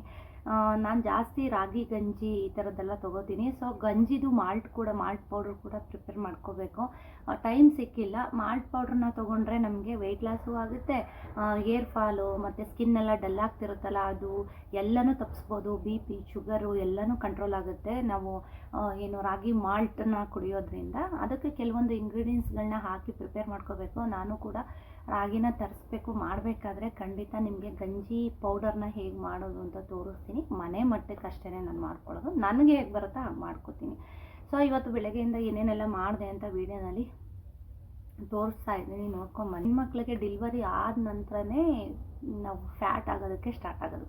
ಕೆಲವರು ಎರಿಡಿಟಿ ಹಾಗೇ ಇರ್ತಾರೆ, ಜೀನ್ಸ್ ಹಾಗೇ ಇರುತ್ತೆ. ಡೆಲಿವರಿ ಆಗಿ ಸ್ವಲ್ಪ ದಿವಸ ಆದಮೇಲೆ ಅವ್ರು ಯಥಾ ಪ್ರಕಾರ ಸಣ್ಣ ಆಗಿಬಿಡ್ತಾರೆ. ಆದರೆ ದಪ್ಪ ಆಗೋ ಜನಸಂಖ್ಯೆನೇ ಜಾಸ್ತಿ ಹೆಣ್ಮಕ್ಳು. ಸಣ್ಣಗಿರೋರು ಕೆಲವು ಮಂದಿ ಅಷ್ಟೇ ಡೆಲಿವರಿ ಆದಮೇಲೆ. ಸೊ ನಾನು 2ನೇ ಕ್ಯಾಟಗರಿ ಸೇರ್ತೀನಿ. ನಾನು ಕೂಡ ದಪ್ಪ ಡೆಲಿವರಿ ಆದಮೇಲೆ ದಪ್ಪ ಆಗಿದ್ದೆ. ರೋಹಿತ್ ಹುಟ್ಟಿದ ನಂತರ ಮಾಮೂಲಿ ಬಾಣಂತನದಲ್ಲಿ ಎಲ್ಲರೂ ಸಣ್ಣ ಇರ್ತಾರೆ, ಕೆಲವರು ಬಾಣಂತನದಲ್ಲೇ ದಪ್ಪ ಆಗ್ತಾರೆ. ನಾನು ಹೇಳೋದು ಬಾಣಂತನ ಮಾಡೋರು ಇದ್ದಾರೆ ಅಂತ. ಸೊ ಕೂತು ತಿಂದು ದಪ್ಪ ಆಗಬೇಡಿ ದಯವಿಟ್ಟು. ಮುಂದೆ ಸಣ್ಣ ಆಗಬೇಕು ಅಂತಂದರೆ ಭಾಳ ಕಷ್ಟ, ನಾವೇ ಸಫರ್ ಮಾಡಬೇಕಾಗತ್ತೆ. ರೆಸ್ಟಲ್ಲಿದ್ದಾಗ ನೀವು ಮನೆಯಲ್ಲಿ ಸ್ವಲ್ಪ ಸಣ್ಣದಾಗಿ ವಾಕ್ ಮಾಡೋದು. ಸಿಸೇರಿಯನ್ ಆಗಿದ್ರು ಅಷ್ಟೇ, ನಾರ್ಮಲ್ ಆಗಿದ್ರು ಅಷ್ಟೇ, ಒಂದು 2 ಮಂತ್ಸ್ ಆದಮೇಲೆ 3 ಮಂತ್ಸ್ ಆದಮೇಲೆ ಸ್ವಲ್ಪ ವಾಕ್ ಮಾಡೋದಕ್ಕೆ ಶುರು ಮಾಡಿ. ಮತ್ತು ಆವಾಗಲೂ ನೀವು ಡಯಟ್ರನ್ನೆಲ್ಲ ಸ್ಟಾರ್ಟ್ ಮಾಡಬೇಕು ಅಂತ ಏನಿಲ್ಲ. ನಾನು ಶುರು ಮಾಡಿದ್ದು ಎಕ್ಸಸೈಸು ಎಲ್ಲನೂ ಕೂಡ ನಮ್ಮ ಸುಜಿತ್ತು ಒಂದು 6 ತಿಂಗಳು ಆದಮೇಲೆ ಸಾಲಿಡ್ ಎಲ್ಲ ತಿನ್ನೋದಕ್ಕೆ ಶುರು ಮಾಡಿದ್ಮೇಲೆ ವಾಕ್ ಮಾಡೋದು. ವಾಕ್ನ ನಾನು ಒಂದು 2-3 ತಿಂಗಳು ಮುಂಚೆನೇ ಶುರು ಮಾಡಿದ್ದೆ. ಈ ಸ್ವಲ್ಪ ಪ್ರಾಪರಾಗಿ ಸ್ವಲ್ಪ ಡಯಟು ಇದೆಲ್ಲ ಮಾಡಬೇಕು ಅಂತಂದರೆ ಒಂದು 6 ಮಂತ್ಸ್ ಆಗಲೇಬೇಕು. ನೀವು ಏನೇ ಡಯಟ್ ಮಾಡಿದ್ರು ಕೂಡ ನೀವು ಕಾರ್ಬ್ಸು, ಪ್ರೋಟೀನು, ವಿಟಮಿನ್ಸು ಎಲ್ಲ ಇರುವಂಥದ್ದನ್ನೇ ನೀವು ತೊಗೋಬೇಕಾಗುತ್ತೆ. ಆರೋಗ್ಯಕರವಾದಂತಹ ಊಟ ತಿಂಡಿನ ತೊಗೋಬೇಕಾಗುತ್ತೆ. ಸೊ ಆಲ್ರೆಡಿ ನಾನು ನನ್ನ ವಿಡಿಯೋನಲ್ಲಿ ಡೈಲಿ ತೋರಿಸೋದಕ್ಕೆ ಶುರು ಮಾಡಿದ್ದೀನಿ. ಹೇಳ್ಬೇಕು ಅಂತಂದರೆ ನೋಡಿ, ನಾನು 3 ದಿವಸಕ್ಕೆ ನನ್ನ ಫೇಸ್ ಎಲ್ಲ ಇಳಿದೋಗಿದೆ. ತುಂಬ ದಿನ ಡಯಟ್ ಮಾಡಿದ್ರೆ ಬೈತಾರೆ. ಸೊ ನೋಡೋಣ ಎಷ್ಟು ದಿನ ಮಾಡೋಕ್ಕಾಗುತ್ತೆ, ಎಷ್ಟು ವೆಯ್ಟ್ ಲಾಸ್ ಮಾಡೋಕ್ಕಾಗುತ್ತೆ ಅಂತ. ಮೇನಾಗಿ ಹೇಳೋದು ಏನು ಗೊತ್ತಾ, ನೀವು ವೆಯ್ಟ್ ಲಾಸ್ ಮಾಡಬೇಕಾದ್ರೆ ನಿಮ್ಮ ವೆಯ್ಟ್ ಬಗ್ಗೆ ತಲೆ ಕೆಡಿಸ್ಕೋಬೇಡಿ. ನಿಮ್ಮ ಪ್ರತಿನಿತ್ಯದ ಕೆಲಸದ ಜೊತೆ, ಮನೆ ಕೆಲಸದ ಜೊತೆ, ಊಟ ತಿಂಡಿದ ಜೊತೆ ನಿಮ್ಮ ಎಕ್ಸಸೈಸ್ನ ಸ್ಟಾರ್ಟ್ ಮಾಡಿ. ನೀವು ವರ್ಕೌಟು ಅಥವಾ ಎಕ್ಸಸೈಸು ಅಥವಾ ವ್ಯಾಯಾಮ, ಯೋಗ, ವಾಕ್ ಏನಾದರೂ ಸ್ಟಾರ್ಟ್ ಮಾಡಿ. ವರ್ಕೌಟ್ ಮಾಡ್ತಾ ನಿಮಗೆ ಗೊತ್ತಾಗುತ್ತೆ ನಿಮ್ಮ ಬಾಡಿ ಎಷ್ಟು ಫಿಟ್ ಆಗ್ತಾಯಿದೆ ಅಂತ. ನಾನು ಹೆಂಗೆ ಗೊತ್ತಾ, ನನ್ನ ವೆಯ್ಟ್ ಬಗ್ಗೆ ನಾನು ತಲೆ ಕೆಡಿಸ್ಕೊಳ್ಳಲ್ಲ. ನನಗೆ ನೋಡೋದಕ್ಕೆ ಚೆನ್ನಾಗಿ ಕಾಣಬೇಕು, ಫಿಟ್ಟಾಗಿ ಕಾಣಿಸ್ಬೇಕು, ಸ್ವಲ್ಪ ಸ್ಲಿಮ್ಮಾಗಿ ಕಾಣಿಸ್ಬೇಕು, ಅಷ್ಟೇ ನಾನು ತಲೆ ಕೆಡಿಸ್ಕೊಳ್ಳೋದು. ವೆಯ್ಟ್ ಎಷ್ಟಿದ್ರು ನಾನು ತಲೆ ಕೆಡಿಸ್ಕೊಳಕ್ಕೆ ಹೋಗಲ್ಲ. ಫಿಟ್ ಆಗ್ತಾ ಇದೀವಿ ಅಂದರೆ ವೆಯ್ಟ್ ತನ್ನಷ್ಟಕ್ಕೆ ತಾನೇ ಇಳಿಯುತ್ತೆ. ಮತ್ತು ಸ್ನೇಹಿತರೆ, ಹೆಣ್ಮಕ್ಳಿಗೆ ಡೆಲಿವರಿ ಆದ ನಂತರನೇ ಫ್ಯಾಟಿ ಆಗ್ತೀವಿ ಅಂತಲೇ ಹೇಳ್ಬೋದು. ಈ ಆರ್ಮ್ಸಲ್ಲಿ ಹೆಣ್ಮಕ್ಳಿಗೆ ಜಾಸ್ತಿ ಫ್ಯಾಟ್ ಕೂರೋದು ಅಂತಂದರೆ ಈ ಆರ್ಮ್ಸು ಮತ್ತು ಈ ತೊಡೆ ಭಾಗದಲ್ಲಿ, ಹೊಟ್ಟೆ ಭಾಗದಲ್ಲಿ ಎಲ್ಲನೂ ಫ್ಯಾಟ್ ಆಗೋದಕ್ಕೆ ಸ್ಟಾರ್ಟ್ ಆಗುತ್ತೆ. ಸೊ ನಾವು ವೆಯ್ಟ್ ಆಗೋಕ್ಕಿಂತ ಮುಂಚೆನೇ ಸ್ವಲ್ಪ ಎಕ್ಸಸೈಸ್ ಮಾಡಿದ್ರೆ ಖಂಡಿತ ನಾವು ಎಂಥ ಫ್ಯಾಟ್ ಇದ್ರೂ ಕರಗಿಸ್ಬೋದು ಅಂತ ಹೇಳ್ಬೋದು. ಸ್ವಲ್ಪ ತಾಳ್ಮೆ ಇರಬೇಕು. 2 ದಿವಸ ಮಾಡಿಬಿಟ್ಟು 1 ತಿಂಗಳು ಮಾಡಿಬಿಟ್ಟು ನಾನು ವೆಯ್ಟೇ ಇಳಿಲಿಲ್ಲ, 1 ತಿಂಗಳಿಂದ ಮಾಡ್ತಾಯಿದ್ದೀನಿ, ಫಿಟ್ಟೇ ಆಗಲಿಲ್ಲ ಅಂತ ಅನ್ಕೋಬಾರ್ದು. ನಾವು ತಿಂದು ಹೆಂಗೆ ಕೂಡಾಕಿರ್ತೀವೋ ಫ್ಯಾಟ್ನ, ಅದು ಫ್ಯಾಟು ಕೂಡ ತಕ್ಷಣ ನಿಮಗೆ ಬಂದಿರೋದಿಲ್ಲ. ನಾವು ವರ್ಷಾಂಗಟ್ಲೆ ತಿಂದು ದಪ್ಪ ಆಗಿರ್ತೀವಲ್ವ, ಹಾಗೆ ಅದು ಸ್ವಲ್ಪ ಇಳಿಯೋದಕ್ಕೂ ಟೈಮ್ ತೊಗೊಳುತ್ತೆ. ಸ್ವಲ್ಪ ನೀವು ಡಿಮೋಟಿವೇಟ್ ಆಗಬೇಡಿ. ವೆಯ್ಟ್ ಇಳಿಲಿಲ್ಲ ಅಂದರೂ ಕೂಡ ಡಿಮೋಟಿವೇಟ್ ಆಗಬೇಡಿ. ಸ್ವಲ್ಪ ಸಮಾಧಾನವಾಗಿ ತಾಳ್ಮೆ ಆಗಿದ್ದರೆ ವೆಯ್ಟ್ ಇಳಿಯುತ್ತೆ. ಬಟ್ ನೀವು ರೆಗ್ಯುಲರಾಗಿ ಎಲ್ಲನೂ ಮಾಡಬೇಕಾಗತ್ತೆ. ನಾನು ನೋಡಿ ಇವಾಗ ಹೇಳಿದ್ನಲ್ಲ, ನಾನು ಈಗ ಬೆಳಗ್ಗೆ ಏನೇನು ತೊಗೊಂಡಿದ್ದೆ ಅಂತ ವೀಡಿಯೋನಲ್ಲಿ ತೋರಿಸಿದ್ದೀನಿ. ಸೊ ಮನೆ ಕೆಲಸಗಳನ್ನ ಮಾಡಬೇಕಾದ್ರೆ ಕಡ್ಡಿಯಿಂದ ನೆಲ ಒರೆಸ್ತೀವಲ್ವ, ಅದನ್ನು ಸ್ವಲ್ಪ ಕಡಿಮೆ ಮಾಡಿ ಕೈಯಿಂದ ಬಗ್ಗಿ ಕೂತು ಒರೆಸೋದನ್ನು ಕಲೀರಿ. ಸ್ವಲ್ಪ ನಾನು ಹೇಳೋದು ಎಲ್ರಿಗೂ ಅಲ್ಲ, ನೀವು ಸಣ್ಣ ಆಗಬೇಕು ಅಂತ ಅಂತಿರೋರ್ಗೆ ಹೇಳ್ತಾ ಇರೋದು. ಕಡ್ಡಿನಲ್ಲಿ ಒರೆಸೋದ್ಕಿಂತ ಕೈಯಲ್ಲಿ ನೆಲ ಒರೆಸೋದನ್ನು ಕಲೀರಿ. ಆದಷ್ಟು ಕೈಯಿಂದ ಬಟ್ಟೆಗಳನ್ನ ಒಗಿರಿ. ಯಾಕೆಂದರೆ ಬಟ್ಟೆ ಒಗಿಬೇಕಾದ್ರೆ ನಾವು ಕುಕ್ಕರ್ಗಾಲಲ್ಲಿ ಕೂತು ಅಥವಾ ಕೈಯನ್ನು ಆಡಿಸ್ತೀವಲ್ವ, ಆವಾಗ ಈ ಆರ್ಮ್ಸ್ ಎಲ್ಲ ಸ್ವಲ್ಪ ಕಡಿಮೆ ಆಗುತ್ತೆ. ಕೂತು ನೆಲ ಒರೆಸೋದ್ರಿಂದ ಈ ನಮ್ಮ ಟೈಟ್ಸ್ ಏನು ಫ್ಯಾಟ್ ಇದೆ ಇದು ಕೂಡ ಬರ್ನ್ ಆಗುತ್ತೆ. ಆದಷ್ಟು ಮನೆ ಕೆಲಸಗಳನ್ನ ನಾವು ಸ್ವಲ್ಪ ನಿಧಾನವಾಗಿ ಎಲ್ಲ ಕೆಲಸಗಳನ್ನೂ ಸ್ವಲ್ಪ ಜಾಸ್ತಿ ಫಾಸ್ಟಾಗಿ ಓಡಾಡ್ಕೊಂಡು ನಾನು ಫಾಲೋ ಮಾಡೋದನ್ನ ಹೇಳ್ತೀನಿ ನಿಮಗೆ. ನಾನು ಸ್ವಲ್ಪ ಕೆಲಸಗಳನ್ನ ಹುಡುಕಿ ಫಾಸ್ಟಾಗಿ ಓಡಾಡ್ಕೊಂಡು ಮಾಡ್ತಾ ಇರ್ತೀನಿ ಆ್ಯಕ್ಟಿವ್ ಆಗಿ. ಈ ಥರ ಎಲ್ಲ ಮಾಡೋದ್ರಿಂದ ನಾವು ಎಷ್ಟು ಮನೆಯಲ್ಲಿ ಓಡಾಡ್ಕೊಂಡು ವಾಕ್ ಮಾಡ್ಕೊಂಡು ಕೆಲಸಗಳನ್ನ ಮಾಡ್ತೀವೋ ಸ್ವಲ್ಪ ಕ್ಯಾಲರಿ ಬರ್ನ್ ಆಗುತ್ತೆ, ಸ್ವಲ್ಪ ವೆಯ್ಟ್ ಲಾಸ್ ಆಗೋಕ್ಕೆ ಅನುಕೂಲ ಆಗುತ್ತೆ. ನಾವು ಏನು ತಿಂದಿರೋದಕ್ಕಿಂತ ಹೆಚ್ಚಾಗಿ ನಾವು ಯಾವತ್ತೂ ಅಷ್ಟೇ ನಾವು ಏನು ತಿಂದಿರ್ತೀವಿ ಅದನ್ನು ಚೆನ್ನಾಗಿ ಕರಗಿಸ್ಬೇಕು. ನಾವು ಏನು ತಿಂದಿರ್ತೀವಿ ಅದಕ್ಕಿಂತ ಹೆಚ್ಚಾಗಿ ಕ್ಯಾಲೋರಿನ ಬರ್ನ್ ಮಾಡಬೇಕು. ನಾವು ಇವಾಗ ನೋಡಿ, ಒಂದು ಸ್ವಲ್ಪ ಏನೋ ಊಟ ಮಾಡಿರ್ತೀನಿ, ಅದಕ್ಕಷ್ಟೇ ಸೀಮಿತವಾಗಿರೋ ಥರ ಎಕ್ಸಸೈಸ್ ಮಾಡಿದ್ರೆ ಸೊ ಕ್ಯಾಲರಿ ನಾವು ಏನು ತಿಂದಿರ್ತೀವಿ ಅಷ್ಟು ಮಾತ್ರ ಬರ್ನ್ ಆಗುತ್ತೆ, ಇನ್ನು ವೆಯ್ಟ್ ಲಾಸ್ ಆಗೋದಿಲ್ಲ. ನನಗೆ ಇಷ್ಟು ದಿನ ಹಾಗೆ ಆಗಿದ್ದು. ತಿಂದಿದ್ದನ್ನ ಕರಗಿಸ್ತಾ ಇದ್ದೀನಿ, ಎಕ್ಸ್ಟ್ರಾ ಕ್ಯಾಲರಿ ಬರ್ನ್ ಆಗ್ತಿರಲಿಲ್ಲ, ಹಾಗಾಗಿ ವೆಯ್ಟ್ ಏನು ಲಾಸ್ ಆಗ್ತಿರ್ಲಿಲ್ಲ. ಸೊ ಓವರ್ ವೆಯ್ಟ್ ಏನು ಇರಲಿಲ್ವಲ್ಲ, ಹಾಗಾಗಿ ನಾನೇನು ಅಷ್ಟೊಂದು ತಲೆ ಕೆಡಿಸ್ಕೊಂಡಿಲ್ಲ. ಸೊ ಏಜ್ ಆಗ್ತಾ ಏನಾಗುತ್ತೆ ಅಂತ ಅಂದರೆ 108 ಕಾಯಿಲೆಗಳು ಬರೋದಕ್ಕೆ ಸ್ಟಾರ್ಟ್ ಆಗುತ್ತೆ. ನಾವು ಮುಂಚೆನೇ ಸ್ವಲ್ಪ ಕೇರ್ ಮಾಡ್ಕೊಳ್ಳೋದ್ರಿಂದ, ಎಕ್ಸಸೈಸ್ ವರ್ಕೌಟ್ ಮಾಡೋದ್ರಿಂದ, ವ್ಯಾಯಾಮಗಳನ್ನ ಮಾಡೋದ್ರಿಂದ ಸ್ವಲ್ಪ ಇನ್ನೂ ಹೆಚ್ಚು ದಿವಸ ಹಿಂಗಾಗಿರ್ಬೋದು. ಜೊತೆಗೆ ಕಾಯಿಲೆಗಳನ್ನ ಬರೋದನ್ನ ತಡಿಬೋದು.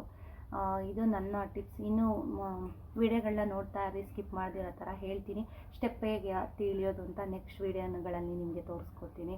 ಸೊ ನಾನು ಹೇಳೋದು ಅಂತಂದರೆ, ವರ್ಕೌಟ್ ಯಾವ ಟೈಮಲ್ಲಿ ಮಾಡಬೇಕು ಅಂತಂದರೆ, ಆದಷ್ಟು ನಾವು ಖಾಲಿ ಹೊಟ್ಟೆಲಿ ಮಾಡಿದ್ರೆ, ನನ್ನ ಬಾಡಿಗೆ ಸೆಟ್ಟಾಗಿರೋದು ಹೇಳ್ತೀನಿ, ಆದಷ್ಟು ನಾವು ಖಾಲಿ ಹೊಟ್ಟೆನಲ್ಲಿ ವರ್ಕೌಟ್ ಮಾಡೋದು, ಎಕ್ಸಸೈಸ್ ಮಾಡೋದು, ಇದನ್ನು ಮಾಡೋದ್ರಿಂದ ನಮಗೆ ಬೇಗ ವೆಯ್ಟ್ ಲಾಸ್ ಆಗುತ್ತೆ. ಮತ್ತು ನಿಮಗೆ ಬೆಳಗ್ಗೆ ಸ್ವಲ್ಪನೇ ಟೈಮ್ ಸಿಗ್ತಿದೆ ಅಂದರೆ ಬೆಳಗ್ಗೆ ಒಂದು ಅರ್ಧ ಗಂಟೆ ಮಾಡಿ, ಮತ್ತು ಸಂಜೆ ನೀವು ಊಟ ತಿಂಡಿ ಎಲ್ಲ ತಿಂದು ಒಂದು 3 ಅವರ್ ಗ್ಯಾಪ್ ಇರಬೇಕು. ಸಂಜೆ ಒಂದು ಅರ್ಧ ಗಂಟೆ ಮಾಡಿ, ಅಥವಾ ಬೆಳಗ್ಗೆ ಒಂದು ಹಾಫ್ ಆನ್ ಅವರ್ ವರ್ಕೌಟ್ ಮಾಡಿ, ಸಂಜೆ ಸ್ವಲ್ಪ ವಾಕ್ ಮಾಡಿ. ಆಮೇಲೆ ಯಾವುದು ಮಾಡೋಕ್ಕಾಗ್ತಾ ಇಲ್ಲ ಅಂತಂದರೆ ಸ್ವಲ್ಪ ಸ್ಕಿಪ್ಪಿಂಗ್ ಆಡಿ, ಒಂದು 300-400 ಸ್ಕಿಪ್ಪಿಂಗ್ ಆಡಿ. ಸ್ಟೆಪ್ ಇದ್ದರೆ ಅದನ್ನು ಒಂದು 20 ಸಲ 30 ಸಲ ಹತ್ತಿಳಿರಿ. ಇಷ್ಟ ಆದ್ರೂ ನಿಮಗೆ ವರ್ಕೌಟ್ ಆಗುತ್ತೆ. ನಿಮ್ಮ ಬಾಡಿನಲ್ಲಿ ಚೇಂಜಸ್ಸು ನೀವೇ ಕಾಣ್ಬೋದು. ಯಾಕೆಂದರೆ ಸುಮಾರು ಮನೆಯಲ್ಲಿ ಇರುವಂಥ ಗೃಹಿಣಿಯರು ಮನೆ ಕೆಲಸ ಮಾಡಿಕೊಂಡು ಹೇಗೆ ವೆಯ್ಟ್ ಲಾಸ್ ಮಾಡೋದು ಅಂತ ನೋಡಬೇಕಲ್ವಾ. ಯಾಕೆಂದರೆ ನಾವು ಜಿಮ್ಗೆ ಹೋಗೋಕ್ಕಾಗಲ್ಲ, ಜಿಮ್ಗೆ ಹೋಗಿ ವರ್ಕೌಟ್ಗಳನ್ನ ಮಾಡೋಕ್ಕಾಗಲ್ಲ. ಸೊ ಮನೆಯಲ್ಲಿ ಏನು ಮಾಡೋಕ್ಕಾಗುತ್ತೋ ಅದನ್ನು ಸ್ವಲ್ಪ ಥಿಂಕ್ ಮಾಡಿ ಮಾಡಬೇಕಾಗತ್ತೆ. ವಿಡಿಯೋನ ನೋಡ್ತಾ ಇರಿ, ನನಗೇನು ತಿಳಿದಿರುತ್ತೋ ಅದನ್ನು ನಿಮಗೆ ಹೇಳ್ಕೊಡೋದಕ್ಕೆ ಪ್ರಯತ್ನ ಮಾಡ್ತೀನಿ ಸ್ನೇಹಿತರೆ. ಬನ್ನಿ. ಇವತ್ತು ಬೆಡ್ಶೀಟ್ನ ವಾಶ್ ಹಾಕಿದ್ದೆ. ಇಲ್ಲಿ ಕೆಳಗಡೆ ಇರುವಂಥ ವಾಷಿಂಗ್ ಮಿಷಿನಲ್ಲಿ ಬೆಡ್ಶೀಟ್ ಎಲ್ಲ ವಾಶ್ ಆಗ್ತಾಯಿದೆ. ಈಗ ಮೇಲ್ಗಡೆ ಒಂದು ಮಿಷಿನ್ ಇದೆ. ಸೊ ತುಂಬ ದಿವಸ ಆಯಿತು ಆ ಮಿಷಿನ್ನ ರನ್ ಮಾಡಿ. ಇವಾಗ ಬಟ್ಟೆಗಳನ್ನೆಲ್ಲ ಅಲ್ಲೇ ಹಾಕೋಣ ಅಂತ ಹೋಗ್ತಾ ಇದ್ದೀನಿ. ಬನ್ನಿ ಹೋಗೋಣ. ಹೇಳಿದ್ನಲ್ಲ, ಇವತ್ತು ಬೆಡ್ಶೀಟ್ನ ನಾನು ವಾಶ್ ಹಾಕಿದ್ದೆ. ಸ್ವಲ್ಪ ಬಿಸಿಲಿತ್ತು, ಅದಕ್ಕೆ ಹಾರಾಕ್ಬಿಡೋಣ ಅಂತ ಒಣಗಾಕಿದ್ದೀನಿ. ಬೆಡ್ಶೀಟ್ಗಳನ್ನ ಯಾವಾಗಲೂ ಅಷ್ಟೇ ತಿಂಗಳಿಗೆ 1 ಬಾರಿನಾದರೂ ನಾನು ವಾಶ್ ಮಾಡ್ಕೋತೀನಿ. ಇವಾಗ ಒಂದು ಕಡೆ ಸಾಂಬಾರು ಮಾಡಿಟ್ಟೆ. ನಂದು ಅಡುಗೆ ಕೆಲಸ ತುಂಬ ಫಾಸ್ಟು ಸ್ನೇಹಿತರೆ. ತುಂಬ ಹೊತ್ತು ಕಿಚನಲ್ಲಿ ನಿಂತ್ಕೊಂಡು ಮಾಡಿದ್ದೇ ಮಾಡ್ತಾ ಇರಲ್ಲ. ಫಟ ಫಟ ಫಟ ಅಂತ ನನಗೆ ಅಡುಗೆ ತಿಂಡಿಗಳು ಮುಗಿಬೇಕು. ಎಷ್ಟು ಬೇಗ ಮಾಡ್ತೀನಿ ಅಂದರೆ ಒಂದು ಹಾಫ್ ಆನ್ ಅವರಲ್ಲಿ ಅನ್ನ, ಸಾಂಬಾರು, ಮುದ್ದೆ, ಮಜ್ಜಿಗೆ ಎಲ್ಲ ರೆಡಿಯಾಗಿರುತ್ತೆ. ಈಗ ನೋಡಿ ಸಾಂಬಾರು ಮಾಡಿಟ್ಟಾಯಿತು, ಒಂದು ಕಡೆ ಅನ್ನಕ್ಕೂ ಇಟ್ಟಿದ್ದೀನಿ, ಮುದ್ದೆಗೂ ಇಟ್ಟಿದ್ದೀನಿ. ಸೊ ಇವಾಗ ನಾನು ಬೆಡ್ಶೀಟ್ನೆಲ್ಲ ಈಚೆ ಹಾರಾಕಿ ಬಂದೆ. ಇದಾದ ನಂತರ ಇವಾಗ ಮೊಸಪ್ಗೆ ಒಗ್ಗರಣೆ ಹಾಕೋದನ್ನು ಮರೆತು ಬಿಟ್ಟಿದ್ದೆ. ಇವಾಗ ಮೊಸಪ್ಗೆ ಒಗ್ಗರಣೆ ಹಾಕ್ತಾಯಿದ್ದೀನಿ. ಬೆಳ್ಳುಳ್ಳಿ, ಕರಿಬೇವು ಮತ್ತು ಸಾಸಿವೆ ಸಿಡಿಸಿ ಒಗ್ಗರಣೆ ಹಾಕ್ತಾಯಿದ್ದೀನಿ. ಸಾಮಾನ್ಯ ನಮ್ಮ ಮನೆಯಲ್ಲಿ ಬರೀ ಪಾಲಕ್ಕು ಮತ್ತು ಮೆಂತ್ಯ ಸೊಪ್ಪಿನ ಮಾತ್ರ ಮಾಡ್ತೀನಿ, ಎಲ್ಲ ಮಿಕ್ಸಿನ ಸೊಪ್ಪನ್ನು ಹಾಕಲ್ಲ. ಪಾಲಕ್ದೇ ಜಾಸ್ತಿ ಇಷ್ಟಪಡ್ತೀವಿ. ಇವತ್ತೊಂದು ಸ್ವಲ್ಪ ಹಸಿ ಕಾಳಿತ್ತು, ತೊಗರಿ ಕಾಳು ಸೀಸನ್ ಅಲ್ವಾ, ಹಾಗಾಗಿ ಹಸಿ ಕಾಳನ್ನ ಹಾಕಿ ಮೊಸಪ್ಪನ್ನ ಮಾಡಿದ್ದೀನಿ. ಭಾಳ ಚೆನ್ನಾಗಿತ್ತು ಸಾಂಬಾರು ಇವತ್ತು. ನಮ್ಮ ಮನೆಯಲ್ಲಿ ಸ್ವಲ್ಪ ಮೊಸಪ್ಪನ್ನ ಮಾಡೋದು ಕಡಿಮೆ, ಮನೆಯವ್ರಿಗೆ ಅಷ್ಟು ಇಷ್ಟ ಆಗಲ್ಲ. ಹಾಗಾಗಿ ತುಂಬ ರೇರಾಗಿ ಮಾಡ್ತೀವಿ. ತುಂಬ ಬರೀ ಅದೇ ತಿಂದು ಬೇಜಾರಾಗಿತ್ತು, ತರಕಾರಿ ಸಾಂಬಾರು, ಬಜ್ಜಿಗಳು ಈ ಥರದ್ದೆಲ್ಲ ಮಾಡಿದಾಗ ಬೇಜಾರಾಗುತ್ತೆ. ರೆಗ್ಯುಲರಾಗಿ ಅದನ್ನೇ ಮಾಡ್ತಾಯಿರ್ತೀವಿ ಅಂದಾಗ ಮೊಸಪ್ಪು ಮಾಡ್ತೀನಿ. ಮಜ್ಜಿಗೆ ರೆಗ್ಯುಲರಾಗಿ ಮನೇಲಿ ಮಜ್ಜಿಗೆ ಇದ್ದೇ ಇರುತ್ತೆ. ಯಾರೇ ಡಯಟ್ ಮಾಡಿದ್ರೂ ಕೂಡ ಮಜ್ಜಿಗೆನ ಆರಾಮಾಗಿ ಧಾರಾಳವಾಗಿ ತೊಗೊಳ್ಳಿ. ಜೊತೆಗೆ ಧಾರಾಳವಾಗಿ ನೀರು ಕುಡಿಯೋದನ್ನು ಮರಿಬೇಡಿ. ಏಕೆಂದರೆ ಇವಾಗ ಚಳಿ ಇರೋದ್ರಿಂದ ಸ್ವಲ್ಪ ಎಲ್ಲರೂ ಕೂಡ ನೀರನ್ನು ಸ್ಕಿಪ್ ಮಾಡ್ತಾರೆ, ಕುಡಿಯೋದಿಲ್ಲ ಸರಿಗೆ. ಹಾಗೆ ಮಾಡಬಾರ್ದು.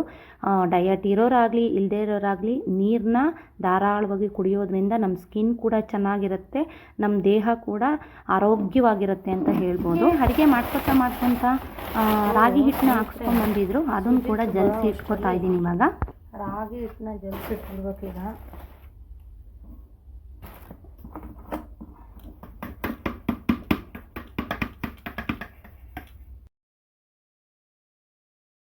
ಒಂದು ಕಡೆ ಅನ್ನ, ಮುದ್ದೆ ಎರಡೂ ಕೂಡ ಇಟ್ಟಿದ್ದೀನಿ.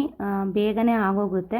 ಈ ಹಿಟ್ಟು ಜಲ್ಸೋ ಅಷ್ಟರಲ್ಲಿ ಅನ್ನ ಕೂಡ ರೆಡಿ ಆಗುತ್ತೆ, ಮುದ್ದೆ ಕೂಡ ರೆಡಿ ಆಗುತ್ತೆ. ಯಾಕೆಂದರೆ ಈ ಹೊರಗಡೆ ಇಟ್ಟಿರ್ತೀನಿ. ರಾಗಿ ಹಿಟ್ಟು ಯಾವಾಗ ಹಾಕ್ಸ್ಕೊಂಬಂದ್ರು ಸುಜಿತ್ ಏನಾದ್ರು ನೋಡಿದ್ರೆ ಅದರಲ್ಲಿ ನೀರು ಸುರಿದು ಬಿಡ್ತಾನೆ. ಅದಕ್ಕೋಸ್ಕರ ಅವ್ನು ಬರೋ ಅಷ್ಟರಲ್ಲಿ ಈ ಥರ ಕಾಂಪ್ಲಿಕೇಟೆಡ್ ಕೆಲಸಗಳೆಲ್ಲ ಮುಗಿಸ್ಕೊಂಡ್ಬಿಡ್ತೀನಿ. ಸ್ನೇಹಿತರೆ, ರಾಗಿ ಹಿಟ್ಟು ಒಂದು 20 ಡೇಸ್ಗೆ ಒಂದು ಸಲ ಹಾಕಿಸ್ತೀನಿ. ಯಾವಾಗಲೂ ರಾಗಿ ಮುದ್ದೆ ಮಾಡೋದ್ರಿಂದ ಬೇಗ ಖಾಲಿ ಆಗುತ್ತೆ. ಇವಾಗ ಒಂದು 10 kgನ ಹಾಕ್ಸ್ಕೊಂಬಂದಿದ್ದೀವಿ ಮಿಲ್ಲಲ್ಲೇ ತೊಗೊಂಡು. ನಾನು ಬಹಳಷ್ಟು ಮನೇಲಿ ನೋಡಿರ್ತೀನಿ, ಕೆಲವರು ರಾಗಿ ಹಿಟ್ಟಾಗಲಿ, ಅಕ್ಕಿ ಹಿಟ್ಟಾಗಲಿ ಅಥವಾ ಜೋಳದ ಹಿಟ್ಟು ಏನೇ ಹಾಕ್ಸ್ಕೊಂಬಂದ್ರು ಮಿಲ್ಲಿಂದ ಡೈರೆಕ್ಟಾಗಿ ಡಬ್ಬಕ್ಕೆ ಹಾಕಿ ಇಟ್ಬಿಡ್ತೀರಾ. ದಯವಿಟ್ಟು ಆ ಥರ ಮಾಡೋದಕ್ಕೆ ಹೋಗಬೇಡಿ. ಯಾಕೆ ಅಂತ ಅಂದರೆ ನೋಡಿ, ಜಲ್ಲಿಸಿದಾಗ ಅದರಿಂದ ಎಷ್ಟೊಂದು ಏನು ಕಲ್ಮಶಗಳು ಬರುತ್ತೆ ಅಂತ ನೋಡಿ. ಅದರಿಂದ ಎಷ್ಟು ಡೆಸ್ಟು, ಕಸ ಇದೆಲ್ಲ ಬರುತ್ತೆ ಅಂತ ಯಾಕೆ ಹೇಳ್ತೀನಿ ಅಂತಂದರೆ, ಅದರಲ್ಲಿ ಕಬ್ಬಿಣದ ಪೀಸ್ಗಳು ಬರೋದು ಉಂಟು. ಎಷ್ಟೊಂದು ಸಲ ನಾನು ನೋಡಿದ್ದೀನಿ. ಮಿಲ್ಲಿಂದ ಹಾಕ್ಸ್ಕೊಂಬಂದ ತಕ್ಷಣ ಜಲ್ಸಿಡಿ, ಹಾಗೆ ಉಪಯೋಗಿಸ್ಬಿಡಿ. ಮಿಲ್ಲಿಂದ ಬರಬೇಕಾದ್ರೆ ಒಂದೊಂದು ಸಲ ಕಬ್ಬಿಣದ ಪೀಸ್ಗಳು, ಎಷ್ಟೊಂದು ವೇಸ್ಟೇಜು ಎಲ್ಲನೂ ಕೂಡ ಬಂದಿರುತ್ತೆ. ಯಾವುದೇ ಪದಾರ್ಥ ಆಗಲಿ ಜಲ್ಸೇನೆ ಉಪಯೋಗಿಸ್ಕೊಳ್ಳಿ. ಟೈಮ್ ಆದರೂ ಪರವಾಗಿಲ್ಲ, ಜಲ್ಸಿ ಆಮೇಲೆ ಉಪಯೋಗಿಸ್ಕೊಂಡ್ರೆ ತುಂಬ ಒಳ್ಳೆಯದು. ಇವಾಗ ನಾನು ಅದನ್ನೆಲ್ಲ ಜಲ್ಸಿ ಡಬ್ಬಿ ಎಲ್ಲ ಮುಚ್ಚಿ ಇಟ್ಟಿದ್ದಾಯಿತು. ಇವಾಗ ವಾಷಿಂಗ್ ಮಿಷಿನಲ್ಲಿ ಬಟ್ಟೆ ಎಲ್ಲ ಆಗಿತ್ತು, ಅದು ಕೂಡ ಒರೆಸಿ ವಾಷಿಂಗ್ ಮಿಷಿನ್ನ ಡ್ರೈ ಮಾಡಿ ಡೋರ್ನ ಓಪನ್ ಮಾಡಿ ಬಿಟ್ಕೊಡ್ತೀನಿ ಡ್ರೈ ಆಗೋ ಥರ. ಏನು ಮಾಡ್ತಾ ಇದ್ದೇನೆ ಅಂತಂದರೆ, ಎಷ್ಟೊಂದು ಸಲ ಅಂದ್ಕೊತೀನಿ ಬ್ಲೌಸ್ಗಳನ್ನ ನಾನು ಸ್ಟಿಚ್ ಮಾಡಿಬಿಡೋಣ ಅಂತ ಅಂದ್ಕೊತೀನಿ. ಆದರೆ ನೋಡ್ತಾ ಇದ್ದೀರಾ, ನನಗಂತೂ ಟೈಮೇ ಸಿಗೋಲ್ಲ, ಸ್ಟಿಚ್ ಹಾಕ್ಲಿಕ್ಕೂ ಟೈಮ್ ಸಿಗೋಲ್ಲ. ಸುಮಾರು ಜನ ಕೇಳ್ತಾ ಇದ್ದೀರಾ, ಬ್ಲೌಸ್ನ ಎಲ್ಲಿ ಸ್ಟಿಚ್ ಮಾಡಿಸ್ತೀರಾ ಗುಬ್ಬಿನಲ್ಲಿ, ಪ್ಲೀಸ್ ತಿಳಿಸಿ, ಹೆಲ್ಪ್ ಆಗುತ್ತೆ ಅಂತ. ನಾನು ಹೇಳಬೇಕು ಅಂತಂದರೆ, ಗುಬ್ಬಿನಲ್ಲಿ ಹೇಳಬೇಕು ಅಂತಂದರೆ ನನಗೆ ಇದುವರೆಗೂ ಬ್ಲೌಸ್ ಕರೆಕ್ಟಾಗಿ ಸ್ಟಿಚ್ ಮಾಡೋರು ಇದುವರೆಗೂ ಯಾರೂ ಸಿಕ್ಕೇ ಇಲ್ಲ ಅಂತಲೇ ಹೇಳ್ಬೋದು. ಒಬ್ಬರು ಮುಸ್ಲಿಮ್ಸ್ ಒಬ್ಬರು ಸ್ಟಿಚ್ ಮಾಡಿಕೊಡ್ತಿದ್ರು. ಸೊ ಅವ್ರಿಗೇನೋ ಏನು ಪ್ರಾಬ್ಲಮ್ಮು ಅಂತ ಅವ್ರು ಇನ್ಮೇಲೆ ಅಂಗಡಿ ಬಾಗಿಲು ತೆಗಿಯೋಲ್ಲ ಅಂತ ಹೇಳಿದ್ರು. ಇವಾಗ ನೋಡೋಣ ಅಂತ ಹೇಳ್ಬಿಟ್ಟು RV ಫ್ಯಾಷನ್ ಅಂತ ಗುಬ್ಬಿನಲ್ಲಿದೆ, ಕೊಟ್ಟಿದ್ದೀನಿ. ಫಿನಿಷಿಂಗು, ಡಿಸೈನ್ಸು ಎಲ್ಲವೂ ಕೂಡ ಬೇರೆಯವ್ರದ್ದೆಲ್ಲ ಒಂದು ಇಟ್ಟಿದ್ರು. ನೋಡ್ತಿದ್ದಂಗೆ ನನಗೆ ಗೊತ್ತಾಗುತ್ತೆ. ಯಾಕೆಂದರೆ ನನಗೂ ಒಂದು 12 ಇಯರ್ಸ್ ಬಟ್ಟೆ ಸ್ಟಿಚ್ ಮಾಡಿ ಎಕ್ಸ್ಪೀರಿಯೆನ್ಸ್ ಇರೋದ್ರಿಂದ ನಾನು ನೋಡ್ತಿದ್ದಂಗೆ ಹೇಳ್ಬಿಡ್ತೀನಿ. ನಾನು ಬ್ಲೌಸ್ ತರಬೇಕಾದ್ರೂ ಅಷ್ಟೇ ಯಾವುದೂ ಅಳತೆ ಹಾಕಿ ನೋಡೋದಕ್ಕೆ ಹೋಗಲ್ಲ. ಹಿಡಿದು ನೋಡ್ತಿದ್ದಂಗೆ ಗೊತ್ತಾಗ್ಬಿಡುತ್ತೆ ನನಗೆ ಲೆಂತ್ ಕಡಿಮೆ ಮಾಡಿದಾರಾ, ಟೈಟ್ ಮಾಡಿದಾರಾ, ಅಥವಾ ಸ್ಲೀವ್ಸು ಮೋಟ ಮಾಡಿದಾರಾ, ಇದೆಲ್ಲ ನನಗೆ ನೋಡ್ತಿದ್ದಂಗೆ ಗೊತ್ತಾಗ್ಬಿಡುತ್ತೆ. ಅಲ್ಲೇ ಹೇಳ್ಬಿಡ್ತೀನಿ, ಇಲ್ಲ ಮೇಡಮ್ ಹಾಕ್ಕೊಂಡು ವೇರ್ ಮಾಡಿ ನೋಡಿ ಅಂತ ಹೇಳ್ತಾರೆ ಎಷ್ಟೊಂದು ಜನ. ಬಟ್ ನಾನು ಅಲ್ಲಿ ಬ್ಲೌಸ್ ನೋಡ್ತಿದ್ದಂಗೆ ಹೇಳ್ಬಿಡ್ತೀನಿ ಬ್ಲೌಸ್ ಕರೆಕ್ಟ್ ಇಲ್ಲ ಅಂತ. ಹಾಗಿರೋದ್ರಿಂದ ಸ್ವಲ್ಪ ನನಗೆ ಒಪ್ಸೋದು ಕಷ್ಟ ಅಂತಲೇ ಹೇಳ್ಬೋದು. ಟೈಲರು ನನಗೆ ಅಂತಲ್ಲ, ಎಲ್ಲ ಟೈಲರ್ಗಳಿಗೆ ಬ್ಲೌಸ್ ಸ್ವಲ್ಪ ಬೇರೆಯವ್ರು ಹೊಲ್ದಿದ್ದು ಇಷ್ಟ ಆಗೋಲ್ಲ.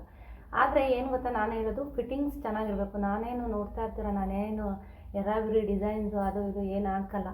ನಾನು ಕೇಳೋದೇನು ಅಂದರೆ ಕರೆಕ್ಟಾಗಿ ಫಿಟ್ಟಿಂಗ್ ಮಾಡಿಕೊಡಿ ಅಂತ ಕೇಳ್ತೀನಿ. ಹೇಳಿದ್ರೆ ಒಂದು ಹೇಳ್ತೀನಿ, ಡಿಸೈನ್ಸ್ ಹೇಳಿದ್ರೆ ಸ್ಲೀವ್ಸ್ ಸ್ವಲ್ಪ ಡಿಸೈನ್ ಹೇಳ್ತೀನಿ, ಅಷ್ಟು ಬಿಟ್ಟರೆ ಇನ್ಯಾವುದು ಡಿಸೈನ್ಸ್ ಹೇಳಲ್ಲ. ಸೊ ಈ ಸಲ ನಾನು ಆರ್ ವಿ ಫ್ಯಾಷನ್ಗೆ ಹೋದೆ. ಯಾರೋ ಸುಮಾರು ಜನ ಹೇಳಿದ್ರು, ಗೊತ್ತಿರೋರೊಬ್ಬರು ಹೇಳಿದ್ರು, ನೋಡೋಣ ಅಂತ ಹೋದೆ. ಸುಮಾರು ಬ್ಲೌಸ್ಗಳನ್ನ ಸ್ಟಿಚ್ ಮಾಡಿ ಹಾಕಿದರು. ವರ್ಕೆಲ್ಲ ತುಂಬ ಚೆನ್ನಾಗಿ ಮಾಡಿದರು. ಅಂದರೆ ಫಿನಿಶಿಂಗ್ ಆಗಲಿ, ಬಟ್ಟೆ ಸ್ಟಿಚ್ ಮಾಡಿರೋದಾಗಲಿ ಎಲ್ಲನೂ ಕೂಡ ತುಂಬ ಚೆನ್ನಾಗಿತ್ತು. ಡಿಸೈನ್ಸು ಬೋಟ್ ನೆಕ್ ಮೇಯ್ನಾಗಿ ನಾನು ಬೋಟ್ ನೆಕ್ನ ಇಷ್ಟಪಡ್ತೀನಿ. ಬೋಟ್ ನೆಕ್ಕು ಎಲ್ಲವೂ ಕೂಡ ತುಂಬ ಚೆನ್ನಾಗಿ ಸ್ಟಿಚ್ ಮಾಡಿದರು. ನನಗೆ ನೋಡ್ತಿರಂಗೆ ಗೊತ್ತಾಯಿತು ಚೆನ್ನಾಗಿ ಮಾಡ್ತಾರೆ ಅಂತ ಅನಿಸುತ್ತೆ ಅಂತ. ಸೊ ಅಲ್ಲೇನಾದರೂ ನನಗೆ ಇಷ್ಟ ಅಂದರೆ, ಏಕೆಂದರೆ ಬ್ಲೌಸು ಅಷ್ಟೇ ಖಂಡಿತ ನಾನು ನಿಮಗೆ ತಿಳಿಸ್ತೀನಿ. ಯಾಕೆ ಅಂದರೆ ಬ್ಲೌಸು ಸ್ಟಿಚ್ ಮಾಡೋಕ್ಕೆ ಏನೂ ಕಮ್ಮಿ ಅಮೌಂಟ್ ತಗೊಳ್ಳಲ್ಲ ಯಾರೂ. ಇವಾಗ ನೋಡಿ, ಆರ್ಡಿನರಿ ಬ್ಲೌಸು ಸುಮ್ಮನೆ ಬಫ್ ಇಟ್ಟಿರೋದಕ್ಕೆ ಜಸ್ಟ್ ಇಷ್ಟು ಬಫ್ ಇಟ್ಟಿರೋದಕ್ಕೆ 550 ಏನೋ ಅಮೌಂಟು ನನಗೆ ಬಿಲ್ ಹಾಕ್ಕೊಟ್ಟಿದ್ದಾರೆ. ನಾನು ಹೇಳಿದೆ, ನೀವು ಅಮೌಂಟ್ ಬಗ್ಗೆ ಯೋಚನೆ ಮಾಡಬೇಡಿ, ಬ್ಲೌಸು ಸ್ಟಿಚಿಂಗ್ನ ಕರೆಕ್ಟಾಗಿ ಮಾಡಿಕೊಡಿ ಅಂತ ಹೇಳಿದೆ. ನೋಡೋಣ ಹೇಗೆ ಮಾಡಿಕೊಡ್ತಾರೆ ಅಂತ. ಚೆನ್ನಾಗಿ ಮಾಡಿಕೊಟ್ರೆ ಖಂಡಿತ ನಾನು ನಿಮಗೆ ತಿಳಿಸ್ತೀನಿ. ನಾನು ನೋಡಿದ ಮಟ್ಟಕ್ಕೆ ಅಲ್ಲಿ ಹಾಕಿರೋದು ಬ್ಲೌಸ್ಗಳೆಲ್ಲ ಸ್ಟಿಚ್ ಹಾಕಿ ಅಂದರೆ ಹೊಲಿದು ಹಾಕಿರೋದನ್ನ ನೋಡಿದ್ರೆ ತುಂಬ ಚೆನ್ನಾಗಿ ವರ್ಕ್ ಮಾಡ್ತಾರೆ ಅಂತ ಅನಿಸುತ್ತೆ. ನನಗೆ ಮೇ ಬಿ ಸೋಮವಾರ ಕೊಡ್ತೀನಿ ಅಂತ ಹೇಳಿದ್ದಾರೆ. ನೋಡೋಣ, ಕೊಟ್ಟರೆ ಇನ್ನು ನೆಕ್ಸ್ಟ್ ಎಲ್ಲವೂ ಕೊಡೋಣ ಅಂತ ಅಂದ್ಕೊಂಡಿದ್ದೀನಿ. ಡಿಸೈನ್ಸ್ ಎಲ್ಲ ನೋಡಿದೆ, ತುಂಬ ಚೆನ್ನಾಗಿ ಮಾಡಿದರು, ಇಷ್ಟ ಆಯಿತು. ಐ ಥಿಂಕ್ ಚೆನ್ನಾಗಿ ಮಾಡ್ತಾರೆ ಅಂತ ಅನಿಸುತ್ತೆ. ವೆಯ್ಟ್ ಮಾಡಿ, ತುಂಬ ಚೆನ್ನಾಗಿ ಏನಾದರೂ ಮಾಡಿದ್ರೆ ಖಂಡಿತ ನಾನು ನಿಮಗೆ ತಿಳಿಸ್ತೀನಿ ಹೇಗೆ ಮಾಡಿದ್ದಾರೆ ಏನು ಅಂತ. ಬ್ಲೌಸ್ ಕೂಡ ಶೇರ್ ಮಾಡ್ತೀನಿ. ಒಂದೇ ಒಂದು ಕೊಟ್ಟಿದ್ದೀನಿ, ಮೊನ್ನೆ ಸಮೃದ್ಧಿ ಫ್ಯಾಷನಲ್ಲಿ ಸ್ಯಾರಿ ತೊಗೊಂಡ್ಬಂದಿದ್ನಲ್ಲ. ಸೊ ನೋಡೋಣ ಅಂತ ಆರ್ಡಿನರಿ ಬ್ಲೌಸ್ನ ಕೊಟ್ಟಿದ್ದೀನಿ. ಹೇಗೆ ಮಾಡ್ತಾರೋ ಏನು ಅಂತ ಗೊತ್ತಿಲ್ಲ, ಹೊಲ್ದ ಮೇಲೆ ಖಂಡಿತ ಶೇರ್ ಮಾಡ್ತೀನಿ. ಇವಾಗ ಏನು ಮಾಡ್ತಾಯಿದ್ದೀನಿ ಅಂತಂದರೆ, ಈ ಸಲ ಇನ್ನೊಂದು ಹೇಳಬೇಕು, ಬರ್ಡೇಗೆ ನಾನೇನು ಗಿಫ್ಟ್ ಈ ಸಲ ತೊಗೊಂಡಿಲ್ಲ. ಯಾಕೆ ಅಂತಂದರೆ ಇವಾಗ ತಾನೇ ಆ್ಯನಿವರ್ಸರಿಗೆ ಕೊಡಿಸಿದ್ರಲ್ವ ಇಯರಿಂಗ್ಸು ಎಲ್ಲ, ಮತ್ತು ನಾನು ಏನು ಕೇಳೋಕ್ಕೆ ಹೋಗಲಿಲ್ಲ, ಏನು ಬೇಡ ಅಂತ ಅಂದೆ ನಾನೇ. ಡ್ರೆಸ್ಗಳು ಮುಂಚೆನೇ ತೊಗೊಂಬಂದಿದ್ದೆ. ಡ್ರೆಸ್ ಇದೆ, ಸ್ಯಾರಿ ಇದೆ, ಯಾವುದಾದ್ರೂ ಹಾಕಿದ್ರಾಯ್ತು ಅಂತ ಸುಮ್ಮನಾಗಿದ್ದೀನಿ. ಹೊಸ ಡ್ರೆಸ್ಗಳೇ ಒಂದನ್ನು ತೋರಿಸಿದ್ದೀನಿ, ಇನ್ನೊಂದು ತೋರಿಸಿಲ್ಲ. ನಾನು ತೊಗೊಳ್ಳೋದು ಎಲ್ ಸೈಜು, ಆದರೂ ಕೂಡ ನಾನು ಫಿಟ್ಟಿಂಗ್ ಮಾಡ್ಕೋಬೇಕು. ನನಗೆ ಎಮ್ ಆದರೆ ಸಾಕಾಗುತ್ತೆ.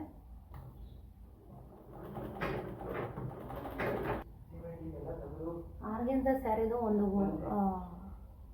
ಇವ್ರಿಗೆ ಫ್ರೆಂಡ್ಗೆ ಹೇಳಿ ಸ್ಟಿಚ್ ಮಾಡಿಸಿದ್ದೀನಿ. ಅದು ಕೂಡ ಬ್ಲೌಸು ಫುಲ್ಲು ಲೂಸ್ ಆಗಿದೆ. ಸಂಡೇ ಒಂದು ಫಂಕ್ಷನ್ ಇದೆ, ಅದಕ್ಕೆ ವೇರ್ ಮಾಡೋಣ ಅಂತ ಅನ್ತಾ ಇದ್ದೀನಿ. ನೋಡೋಣ. ಏನು ಗೊತ್ತಾ ಸ್ನೇಹಿತರೆ, ಹೋಗಿರ್ತೀನಿ ಯಾವಾಗಾದರೂ, ಯಾರಾದರೂ ಡ್ರೆಸ್ ತೊಗೊತಿರ್ತಾರೆ, ಇಷ್ಟ ಆಯಿತಾ ಎತ್ಕೊಂಡ್ಬಂದ್ಬಿಡ್ತೀನಿ. ನನಗೆ ರಾಜಾರಾಮಲ್ಲಿ ಬಿಟ್ಟರೆ ಇನ್ನೆಲ್ಲೂ ಡ್ರೆಸ್ಗಳು ಇಷ್ಟ ಆಗಲ್ಲ. ನೋಡಿ, ಬ್ಲ್ಯಾಕ್ ತೊಗೊಂಡಿದ್ದೀನಿ. ಸೊ ತುಂಬ ಚೆನ್ನಾಗಿದೆ ಕ್ಲಾತು. ನನಗೆ ತುಂಬ ಗಾಳಿ ಥರ, ಜಾತ್ರೆ ಥರ ಇದ್ದರೆ ಇಷ್ಟ ಆಗಲ್ಲ. ಸಿಂಪಲ್ಲಾಗಿರಬೇಕು, ನೋಡೋಕ್ಕೆ ಲುಕ್ಕಾಗಿ ಕಾಣಿಸ್ಬೇಕು. ನನ್ನ ಹತ್ರ ಇರೋದು ಆಲ್ಮೋಸ್ಟ್ ಡ್ರೆಸ್ಗಳೆಲ್ಲ ಅದೇ ರೀತಿಯಾಗಿದೆ. ನೋಡಿ, ನನಗೆ ಬ್ಲ್ಯಾಕ್ ಅಂದರೆ ತುಂಬ ಇಷ್ಟ. ಸ್ವಲ್ಪ ಫಿಟ್ಟಿಂಗ್ ಮಾಡೋಣ ಅಂತ ನೋಡಿ. ನನ್ನ ಸೈಜ್ ಒಂದು ಎಲ್ ಸೈಜ್, ಆದರೆ ಇದನ್ನು ನಾನು ಇವಾಗ ಎಮ್ ಸೈಜ್ ಆಗಿ ಕ್ರಿಯೇಟ್ ಮಾಡಬೇಕು. ಯಾಕೆಂದರೆ ತುಂಬ ಲೂಸ್ ಇದೆ. ನೋಡಿ, ಇಷ್ಟು ದೊಡ್ಡದಿಲ್ಲ, ನನ್ನ ಸ್ವಂತ ಇಲ್ಲ, ಸಣ್ಣ ಇದೆ. ಸಂಜೆಲಿ ಬಂದಿದ್ದೀನಿ. ಅದೇನೋ ಹೇಳ್ತಾರಲ್ಲ, ತೂತ್ ಕತ್ಲೆಯಲ್ಲಿ ತಾತನ ಮದುವೆ ಅಂತ ನಮ್ಮ ಕಡೆ ಗಾದೆ ಹೇಳ್ತಾರೆ. ನಾನು ತುಂಬ ಗಾದೆಗಳು ಹೇಳ್ತೀನಿ ಯಾವಾಗಲೂ. ಅಂದರೆ ಹಳೆ ಕಾಲದ್ದು ನಮ್ಮ ಹಳ್ಳಿ ಕಡೆ ಹೇಳೋದು. ಸೊ ನಮ್ಮ ಮನೇಲಿ ಎಲ್ಲ ನಗ್ತಾ ಇರ್ತಾರೆ ಜಾಸ್ತಿ. ಯಾಕೆಂದರೆ ಸಂದರ್ಭಕ್ಕೆ ತಕ್ಕನಾಗ ಒಂದೊಂದು ಗಾದೆ ಬಿಡ್ತಾ ಇರ್ತೀನಿ. ತೂತ್ ಕತ್ಲೆಯಲ್ಲಿ ತಾತನ ಮದುವೆ ಅಂತ. ಹಾಗಂದರೆ ಈ ಸಂಜೆ ಮಬ್ಬು ಟೈಮಲ್ಲಿ ಏನಾದರೂ ಕೆಲಸ ಮಾಡೋಕ್ಕೆ ಹೋದಾಗ ಈಗ ಬಂದಿದ್ದಾರೆ ತೂತ್ ಕತ್ಲೆಯಲ್ಲಿ ತಾತನ ಮದುವೆ ಅಂತ ಹೇಳೋರು. ಸೊ ನಿಮ್ಗೆ ಯಾರಿಗಾದ್ರೂ ಈ ಗಾದೆ ಗೊತ್ತಿದ್ರೆ ಕಾಮೆಂಟ್ ಮಾಡಿ.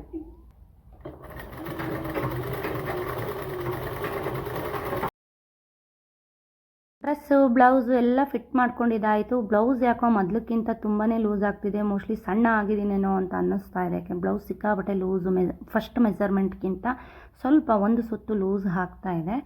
ಅದಕ್ಕೆ ಎಲ್ಲ ಸ್ಟಿಚ್ ಹಾಕೋತಾ ಇದ್ದೀನಿ. ನೋಡಿ, ಎಲ್ಲವನ್ನು ಸ್ಟಿಚ್ ಹಾಕಿ ಡ್ರೆಸ್ಸು ಬ್ಲೌಸು ಎಲ್ಲನೂ ಒಂದು ಫಿಟ್ಟಿಂಗ್ನ ಮಾಡಿಕೊಂಡು ಎಲ್ಲ ಎತ್ತಿಟ್ಕೊಂಡೆ ಸ್ನೇಹಿತರೆ. ಹಾಕ್ಕೊಳ್ಳೋದಕ್ಕೂ ಟೈಮ್ ಸಿಗ್ತಾ ಇಲ್ಲ. ಸೊ ವೆಯ್ಟ್ ಮಾಡ್ತಾಯಿರಿ. ಅಥವಾ ನಿಮಗೆ ಯಾವ್ದ್ಯಾವ್ದು ಎಕ್ಸಸೈಸ್ ಬೇಕು ಈ ಥರದ್ದೆಲ್ಲ ಕಮೆಂಟ್ನಲ್ಲಿ ತಿಳಿಸಿದ್ರೆ ಖಂಡಿತ ನನಗೂ ಕೂಡ ಅರ್ಥ ಆಗುತ್ತೆ ಯಾವ ಥರ ವೀಡಿಯೋ ಬೇಕು ಅಂತ. ಇವತ್ತಿನ ಬ್ಲಾಗ್ ಇಲ್ಲಿಗೆ ಎಂಡ್ ಆಗ್ತಾ ಇದೆ ಸ್ನೇಹಿತರೆ. ವಿಡಿಯೋ ಇಷ್ಟ ಆದರೆ ವಿಡಿಯೋಗೊಂದು ಲೈಕ್ ಮಾಡಿ, ಇನ್ನೂ ಇಷ್ಟ ಆದರೆ ಫ್ರೆಂಡ್ಸ್ ಆ್ಯಂಡ್ ಫ್ಯಾಮಿಲಿ ಜೊತೆಗೆ ಶೇರ್ ಮಾಡಿ, ಅನಿಸಿಕೆ ಅಭಿಪ್ರಾಯನ ಕಮೆಂಟ್ ಮುಖಾಂತರ ತಿಳಿಸೋದನ್ನು ಮರಿಬೇಡಿ. ಮುಂದಿನ ವಿಡಿಯೋಗಳಲ್ಲಿ ಸಿಗ್ತೀನಿ ಸ್ನೇಹಿತರೆ. ಅಲ್ಲಿವರೆಗೂ ನಮಸ್ಕಾರ.